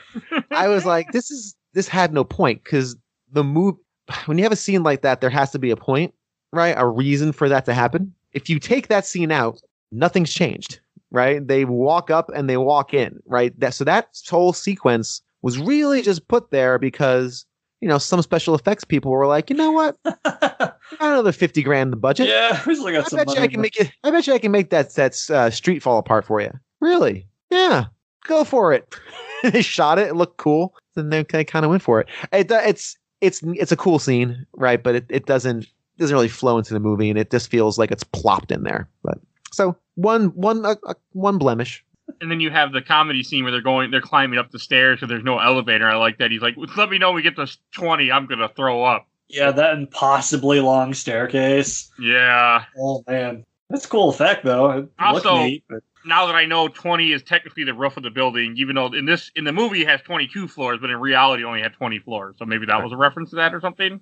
All I know is it was famously replicated in the Ghostbusters game for the NES. That's the famous level in that game where you have to go up and down the stairs. You guys don't know about this? It's famous. I just know that game's awful. Yeah, that's the killer of the game, is that there's one point when you go into the buildings, you have to navigate your party up 20 flights of stairs, literally. But you don't have full control of it. I think if you hold A, they'll move up, but if you release, they stop, and there's ghosts going everywhere. So you have to dodge these ghosts. So imagine if you're walking up Castlevania stairs that you have no real crazy control on. You can't jump, you can't shoot, can't do anything. But you can't use the D-pad. You have to use the A button to move them up, as if you're pushing them up a ladder almost. It's watching insanity. it now. This looks awful. Oh yeah, no. I'm like, no, God no.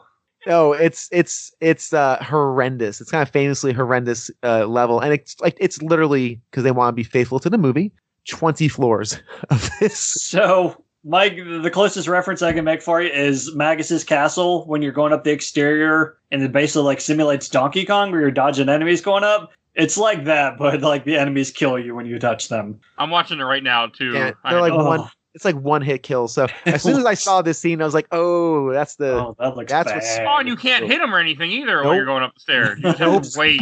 You just gotta wait. Sit there and wait. And there's 4 of you. Floors. And there's 4 of you, because so if any one of you gets hit, it's game over. You start over again. Oh, this looks terrible. Yeah, it's pretty famously bad. I've never seen this before. They go past 20.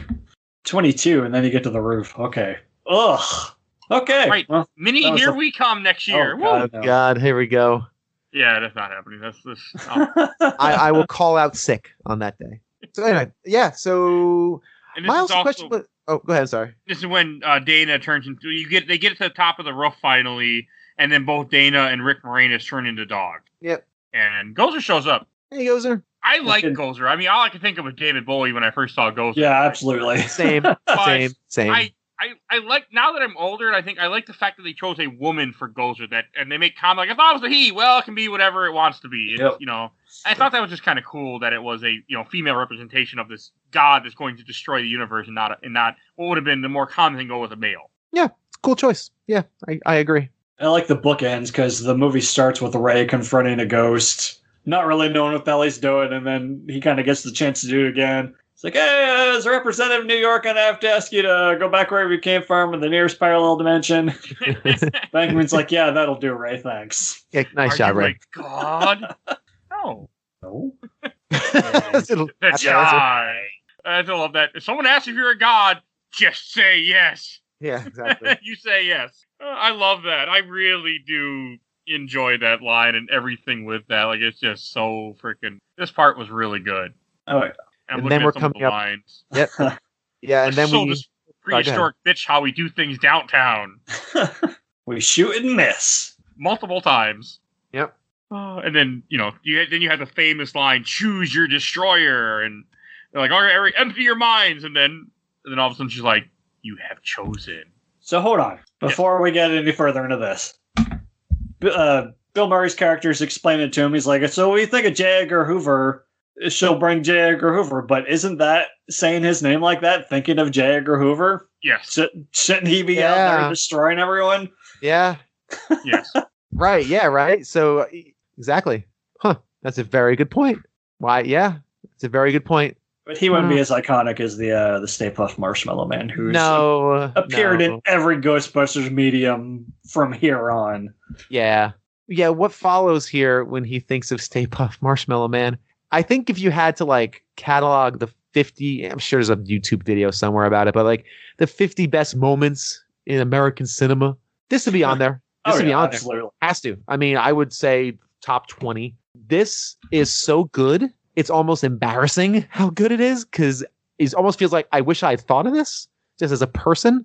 This scene does so many things in one fell swoop. It creates an imposing character. It's adorable. Likeable. It's funny, super funny. It calls back, if you were paying attention and saw those marshmallows next to the eggs, which you weren't the first time you saw it, but it rewards a repeated viewing. And it's tickling all these different pieces of your brain that are all working together, right? Nothing's fighting each other. You're concerned because you have this giant marshmallow man destroying things. You're giggling because he's so cute and adorable. You're laughing because it's absurd. It is phenomenal. The framing of the shot, the way it approaches, the angles, like the imposing angles, the low angles looking up. Every effect works still. It looks flawless. And I watched this on UHD 4K on Amazon, right? I watched it on Did you rent it too? I did, yes. I had to also. not to get very, very off track, we have the deluxe edition DVDs. But when I opened up the DVD, Ghostbusters 1 was gone. Oh. And I went, oh. And I was like, what? I go, it's gone. And she goes, oh, what? I guess it's gone. So I didn't really try to look for it. Yeah. But I was like, fuck it, I'll rent it. It's sitting on a shelf behind me. It's literally on the shelf. So we asked that question in 25 minutes. This just does so many good things. And it's just imposing. Again, like I said, and even for me, it's geographically accurate. It's like he's coming up Broadway towards Columbus Circle, and he's going to make that turn up to Central Park West. It's like all the joy, all the joy molecules just jumping up and down, and the execution's beautiful and the payoff's great. So, boom, it's amazing. What do you guys think? Sorry, I feel like I feel like I completely hijacked that whole thing. So. I mean, yeah, you covered it pretty well. I like it. It reminds me of Godzilla, and that works. Yeah, King Kong even he starts climbing the building. Yeah. Oh, I forgot because all my brain could think when he climbed the building, you shoot him from the building. I went, oh yeah, wrong thing. That's the game. Yeah, not the movie. The movie he just climbs to the top of the building, and he's climbing up while they're doing the whole scene, and it's when and then he dies at the end of that scene. I had thought they fought him. Like I got my mediums confused. Yeah, that game. They sure wanted to remind you that Ghostbusters was a thing because you fight the librarian ghost, you fight the Stay Puft Marshmallow Man, you do the whole ballroom thing with Slimer. I mean, I'll keep it quick, but I said this on the episode 56 also, but the game really feels the end of the trilogy of these three. Where the second one is a different story. It doesn't involve what the first one really went with, but then the third one wraps the first one and the second one together and finishes the story like what it. But yeah, it felt very much like the end of that because it deals so much with Gozer also, and they finished Gozer. Yeah, I need to go back and finish that at some point. No, you don't. It doesn't. I mean, it's on PS4 remaster. You can play the remastered version. On sale, it's fine. But that's what I got. Play it on easy difficulty. Do not play it anything harder. You will be sorry near the end of that game. Oh, I was pretty sorry going up the bookcases or the stairway made out of books, and I kept missing jumps and having to redo a whole thing. I'm like, I need to step away from this. Check out episode 56 to hear us all talk. Well, hear me talk about it in a different cast, but this is the part when they talked about throughout the movie how not to cross the stream. This is when they finally cross the stream because they're trying to reverse the polarity or something to send back Zool, Gozer, whatever the hell we're talking about right now is. Yeah, reverse ionization. That's it. Yeah, I always get the science mixed. I always miss a lot of the science in this movie. Oh man, there's so much scientific jargon throughout this movie. It's hard to keep it straight. And it's not necessary for any of this. Like they've labeled the stakes appropriately. I think that's just more flavor because again, there's a lot of science jargon in this. And yeah, it was reverse ionization. I don't know what that means. All I know is crossing the streams was bad an hour and a half ago. Now they're going to have to do it. And I love the fact they don't expect to survive. Mm-hmm. They're scientists. They know what this stuff is. They're not being, dopey about it. They're looking at each other going, pleasure working with you. It was good to work with you, Mr. Pinkman. And they're all just... They're ready to go. They know, this is the, either save the world or die. Or, save the world and die or just die. So why not? Yeah. And I like this too. It's a selfless act from Venkman, right? He could be like, no, come on, I'm not. No, we saw you another way. But he just says, okay, this is what's going to happen. This is what's going to happen. So it's a cool moment. They cross the streams. They blow up the portal, and then Gozer is, I guess, sucked back into her portal. And the Marshmallow Man had gotten all the way to the top of the building, and you see his head just explode. That's why they're all of a sudden everybody but Bill Murray is covered in goo, completely covered in goo. But for some reason, Bill Murray's not covered in goo completely. I was curious about that. I didn't know why. So I saw this in your notes when I was looking ahead earlier, and my first thought was his character would absolutely be the type to hide behind someone else, seeing that stuff coming at him. Yeah, maybe. It's the only thing I can think of. Or maybe Bill Murray didn't want to get, more goop on him. It felt like an actor thing, not a movie thing. Yeah, I suspect that's it. But fine. Maybe I also could be they may have wanted because he does have the tender moment with Dana when she does break out of the dog shell. And they have a tender moment. Maybe they wanted to have that be maybe have the frame. What's the word I'm looking for? Sorry, I'm running out of words. I'm very tired. You guys know I'm very tired. They wanted to have it a natural thing. They didn't want him to be in a giant, puffy marshmallow suit. Just be two people, I don't know. I would have rather had him covered in goo just because it would have made more sense. Maybe he did wipes off. I don't know. But it bothered me a little bit for no reason. It gave me pause. Yeah. I thought it was an actor thing where he's like, "You slimed me once, we're not doing this twice." Yeah. That's all I took it. Go ahead. Oh, you're good. I don't know what I was going to say. I was just going to say Peck was the secondary villain, so he had to get his comeuppance too, and he gets just annihilated with Stay Puft Goop. And he goes insane. Like his reaction to that is pure insanity. Like it's actually frightening. He screams like, ah! He's writhing around. His head is going back and forth. He's doing some sort of weird tribal arms in the air thing. Like it's insane. It was actually frightening. I'm like, oh my god, dude, it's just some marshmallows. Relax, dude. And then he's all sad about Dana, and then they break her out of the. Starts breaking out of the dog statue. I like how they don't even give a shit about Rick Moranis' character. Well, no, because he's Vecman's with Dana, and he looks over and is like, hey, someone should go check on the little guy over there. Yeah. Which is more of him being like, get out of here, get going, move it. Ray didn't help matters. Like, why does it smell? It smells like burnt dog. Oh, burnt dog hair. Yeah. Yeah.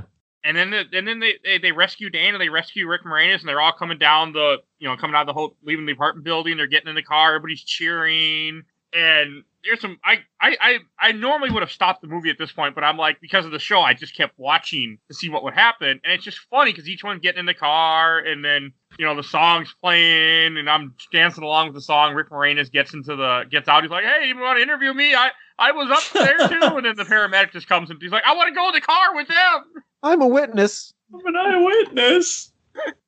Like, God, it is funny. It really holds up, and I was laughing. Ernie Hudson's "I love this town." I know. Ernie Hudson's great in this movie. It definitely feels like this movie was made for New Yorkers. It was, I'm pretty sure. Yeah, it's got a lot of energy, yeah. Movies that made us, they do mention how they call it like this is their city, because at SNL they were famous and everything. So, getting to make a movie in their city was a big deal. Yeah, that makes sense.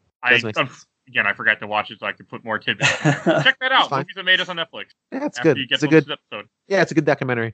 Yeah, no, it's very much so a New York movie. It's just ingrained into it. So yeah, it's pretty great. They have their big heroic so long. They get a kiss, right? I think they kiss at the end. Yeah, they kiss. Yeah, it's a very 80s ending here. The big exaggerated 80s ending. Evidently, when it took them 5 hours to go from the roof to the floor because up there it's nighttime. Like it's not like the sky could be darkened, I guess, by Zool and Gozer. Oh yeah, no, because even when it clears out, you see stars. Right. Yeah, right. You see stars, right? And then all of a sudden they walk out of the room, and I guess they decide to freshen up for 8 hours, take a nap. Everyone stayed outside waiting for them. They didn't have to take the 20 stairs worth to get down, so. Yeah, they turned the elevator back on. Yeah. Anyway, and then I did never notice before, but you have Slimer flying by at the end of the movie, flying off towards the camera. Gotta get that MCU stinger. Yeah, not stinger. And after watching all these dang MCU movies, I'm staying to the end of every movie. And I know I don't have to. It's 1984. They weren't doing that then. Well, no, they weren't. Ferris Bueller has that nice little stinger at the end. Yeah, but God, I love that movie. I still, I don't know why. My wife and I were sitting there talking about it, and I'm thinking, just turn this off now. I don't really have to sit here and wait to the very end. MCU ruined it for everyone. Seriously. Every movie I go to see is I gotta wait for the credits. Gotta see. What I actually, sometimes this is very off topic. What sometimes I'll do if I'm doing that, I'll just look at the credits and I'll pick out one person at random and be like, oh, hi there, Jamie Smith, production designer number 2. Thank you. And I will mentally thank people I see randomly in the credits because no one looks at them. They're just there because they're legally obligated to be mentioned. I mentally thank them. Maybe I have 5 or 6 people who no one never notices. That's probably Marvel's biz. Like, we're going to make people care about these credits one way or another. Right, yeah. I don't know. Why do you make me stick around? But anyways, no. That's it's got a very 80s ending, and they all leave and they get the police escort out and they leave. And that is Ghostbusters. I've heard of this. It did feel good to rewatch this movie. Even though I watched this at like 10 o'clock last night, I had a whole plan. I'm like, okay, we're gonna order pizza. I'm gonna come home. And I'm gonna get some beers. I'm gonna watch this with my wife. And then she tells me, no, we're going out with her mom to Olive Garden. I'm like, but my plans. So I didn't say that to her when I was thinking that. I'm like, oh, okay. So I had a good time, but I come home. So I get home at 10 o'clock at night. I'm like, all right, I gotta watch this movie. Well, luckily it's a trim hour 45. So yeah, it wasn't. I'm thankful it wasn't Endgame, because when we do Endgame someday, a year from now, I'm going to make sure that I'm like, we're watching Endgame tonight. There's nothing else happening. Endgame. Like, I'm not staying up till 3 in the morning watching Endgame. Oh, well, yeah, we'll probably send Will and the new arrival to Grandma Grandpa's. Stay there. We're plan the afternoon because even Infinity War, you gotta plan ahead for that shit. Yeah, you do. I mean, especially since I probably stopped the movie, at least a few times to take notes and just kind of brush up on what I want to say and all that. And that just adds time. And man, when it's a 3.5 hour movie, you gotta be efficient. Anyway. We'll be getting there soon. All right, I think we should. Before we go to shelf for shelf. I do want to mention, because I've been watching this, the music video about 10, 15 times while we've been talking. They have Chevy Chase and John Candy are both in the music video for some reason. And I think Chevy Chase might have been almost was involved in this movie at first, but then they didn't. But I can't remember if I'm right or not. I know John Candy was. I said at the beginning, the beginning of this episode. But yeah, we didn't talk about Eddie Murphy on. That was before the proverbial green room. Oh, yeah. No, yeah. Eddie Murphy was originally supposed to be Ernie Hudson's character. We talked about how that would have been a very different movie because you can't have two people that are completely over the top. Right. It just wouldn't have worked. No, yeah, I'm glad that we got the cast that we got. It's perfectly cast. The cast is perfect. And I don't like saying the word perfect because there's always something you can improve usually. It could be almost hyperbolic. I don't know. But the theme song is pretty perfect. I mean, it's phenomenal, but I gotta say, I can't imagine making any changes, right? This person might be a little better in that. No, almost everybody in this movie was born to play the role they played. From again, Bill Murray to the EPA guy to Louis Tully to Carl Winslow. Born to be a cop. Born to be a cop. So the casting in this is I think one of the most exceptional things, and the writing is just glorious. I mean, this script is tuned to perfection. It's wonderful. It's a wonderful movie. But sorry, I almost did my shelf for shelf. So actually, we should go to shelf for shelf because I know none of us are going to box this, so I don't even need to say box. Right. Mike, since this is your idea to do this, why don't you go first? I mean, it's kind of like Bill said at the top of the episode. There's really nothing we can say about this movie that hasn't been said 100 billion times by much more eloquent people. So it's going on the shelf. It's a classic for a reason. It's good stuff, and I'm guarantee this won't be the last time I watch it. I won't be watching it anytime too soon because I'm not renting it again. But it is. If it was on Netflix, I would definitely probably sit down and rewatch this again. Yeah, it definitely feels like one of those ones you should watch every Halloween, every October. Agreed. Bill, how about you? Yeah, remember what I said earlier? It was on my shelf. It literally, there's a shelf behind me that dual DVD case for 1 and 2 are on the special deluxe edition.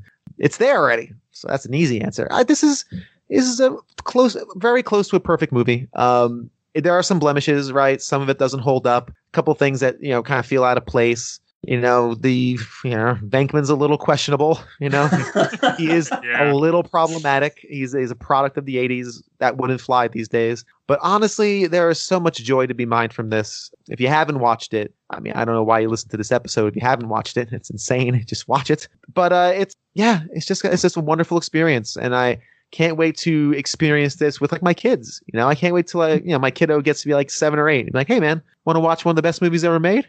It's called Ghostbusters. Come on. And then when he's 15 or 16, I'll be like, hey, want to watch one of the other best movies ever made? It's called RoboCop. Let's watch that one. That's exactly what I thought. I was going to be hold on. No, well, come on now. Listen, I'm not crazy. I have no so obviously this of that movie.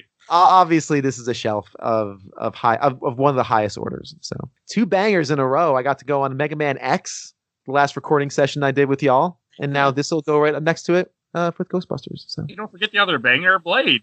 It hasn't come out yet.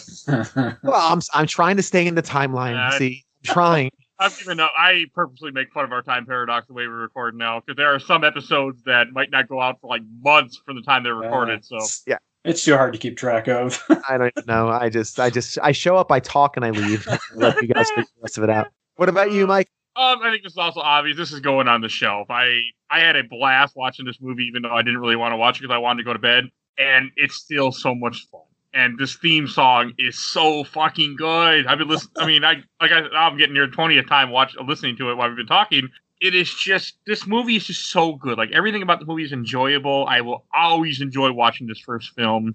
if it was on Netflix, I every time it goes on Netflix, every time I'm like, you know what? I'll throw it on again and I'll rewatch it. It's like Indiana Jones. I can just rewatch it, but this is easier to watch because it's not a very deep movie where you have to or things are just, you just throw it on, just enjoy it and laugh. You don't need to completely pay attention. It's fine. Fun movie. So going on the shelf, and I'm so glad that Mike suggested that we do this. Indeed. And now in the next year, we'll do Ghostbusters 2 maybe at some point. I don't know. I'm interested in that. I've seen it.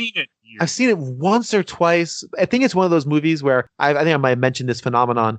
I might have seen it in its entirety over the course of 10 years. It's like on cable or something. So you pop it on. Oh, you're at minute 45, and then you pop it off because something else came on or a commercial, and then 6 months later it's on something else, and that's the end of it. Okay. I think I might have seen it once in its entirety, and then again, second time over the course of 10 years. So I don't think I've ever seen it in its entirety either, because like you said, it's never a movie I never really sat down and watched it anytime I can remember, because people always hate on it. I just like cable. I had it on DVD, but I never watched it. But I know I've seen parts of it, and I know of it. But I do want to look forward to sitting down and just tearing it apart like we do on the show. It's an odd one. My wife likes it a lot. She thinks it's very good. There you go. We got I trust her opinion. Afterlife coming out next year, right? Yeah, Afterlife. That's not where I thought you were going with that. No. Yes, Afterlife will be the only third Ghostbusters movie. I do someday want to see 2016, just because I want to see if it's as bad as people say it is. I'm curious. I'm not familiar with this film. I don't know what you're talking about. You didn't see it, though, right? No, God, no. It just got such bad reviews. But I was curious about it. I was interested in it when it first got announced. I don't have any problem with all female leads or anything. I don't like Melissa McCarthy. She plays the same character and everything she is, and it's just annoying. There's a lot of behind the scenes crap that was happening with that movie too, which I think gave it a bad name before it even came out. Yeah. Where they were kind of fighting for lines or something, but yeah, we'll see. Yeah. Hey, listen, I'll watch. For a podcast, I will watch nearly anything. So yeah, one thing I do want to do someday, I'm going to put this on here just so it's out in the recording world. Oh, no. I want to cover. I know Mike won't be there for this, but cover me, Bill, and Peter, and cover Silence of the Lambs. Oh yeah, I mean, because it's not really in our wheelhouse of what the show is, but that movie is such a good movie that it's got to be talked about at some point. That's fantastic. I mean, are you not a fan? I love that movie. I saw it in film history when I was in high school. That's the only time I've seen it. Oh yeah, it's not my flavor. That is a classic film history. That's a classic film school viewing. That's why I want to watch this movie watch this movie and write a paper on it. Yeah, okay. Because I watched it when I was editing one day. I'm like, let's throw this on. I haven't seen it. Well, I stopped editing, just watched the entire movie because I had to watch it. So it's been a very long time, but it's fantastic. Yeah. So we watched that and Young Frankenstein and Shawshank, and those are the only thing I remember in that class. Young Frankenstein is phenomenal, and Shawshank is very, very good. Shawshank still has, I think, the best ending out of any movie. It's such a good payoff. Never seen Shawshank. Ooh, it's pretty fantastic. It's not in the wheelhouse of the show, but I know. And neither is Young Frankenstein, but that is Spooktober, so you never know. Yeah. Could happen. I mean, who would have thought? Wasn't expecting Ghostbusters to be on here, but it happened. It's true. Ghostbusters is quite the stretch. It's a pretty. I mean, this is not a spooky movie. This is a fun. No, but I like the September stuff. Not like this would be released in September, not to be real spooky, and then we get in October, you go on the full blown horror. All right. It might as well be a comic book movie, though. It really might. You're right. And there's video games based on it, so it fits in that world. I mean, it's got a comic book now. And not to make this episode longer, in the firehouse when they're eating their last Chinese meal with the last of their petty cash, there's arcade games in the corner. Yes. So evidently, 5-year-old Ray decided instead of paying the electric bill, let's get some classic arcade machines in the corner of our dining room. So man, he really did go full kid with that money. Character building. All right, I think that should about wrap up this episode because this is almost 2.5 hours long, raw recording at the moment. So, if you enjoyed this, we got bunch of other spooky stuff coming up for you. We should have already did Alan Wake, so you should definitely check that out. And Luigi's Mansion should already be out, I think, at the time of this release. If not, go listen to it. It's coming out soon. I don't know exactly when I'm going to do this. So we did a bunch of spooky stuff, so definitely check it out. We have last year's spooky stuff. And again, as I've said for the third or fourth time, check out episode 56 if you need more Ghostbusters, where me and other people review the first Ghostbusters games. So definitely check that out. Where we went through the 2000. I don't remember what year that was. 10-ish. Yeah, something like that. The one for PS3, 360, and then remastered on PS4. But check out if you want more. Essentially, what would have been Ghostbusters 3 if we got a third movie, if they wouldn't have stopped making movies after 1989 in Ghostbusters. 2009, for whatever that's worth. Okay, thank you. Too bad I couldn't remember that, and I did not have it in front of me. All right, now, so if you enjoyed this, definitely check out. We did tons. We're going through the MCU movies, and at the time of this, you're hearing this, we got all the original. We have the first phase is already up, so check that out. Spider-Man Spider-Verse just got released not too long ago at the time of this recording, so definitely check that out. And if you enjoyed our intro and outro, courtesy of Bobby, a.k.a. Mike Tony from ZP Bite the Bullet. Also did an interview with him not too long ago, which should be out, so definitely go listen to that. God, this outro became an ad for the show. Realizing the more we keep doing stuff. All right, and please, if you enjoyed the show, tell someone. Tell a friend, tell an enemy. Let somebody know that you enjoy Games My Mom Found, and help more people listen to us, because it helps us out. It helps us grow. It helps us become more. And that's what I want to do with this show. And please follow us on Facebook, Instagram, and Twitter, where I'm constantly posting images of upcoming games and whatever new episodes we're doing on the show. Because now we do 2 episodes a week. We're constantly posting stuff, so definitely follow us on the social media. You can find us as Games My Mom Found. All right, and again, I want to thank Bill and Mike for doing this spooky Ghostbusters movie with me. Oh, yeah. I think that's all I need to say in this 2.5-hour podcast. All right. I think we've said plenty. We've said a lot. Indeed. And in the famous words, who are you going to call, guys? Ghostbusters. Someone else. Oh, I actually went for the bit. You're good. All right, we will see you guys all next time. Bye, everybody. Bye.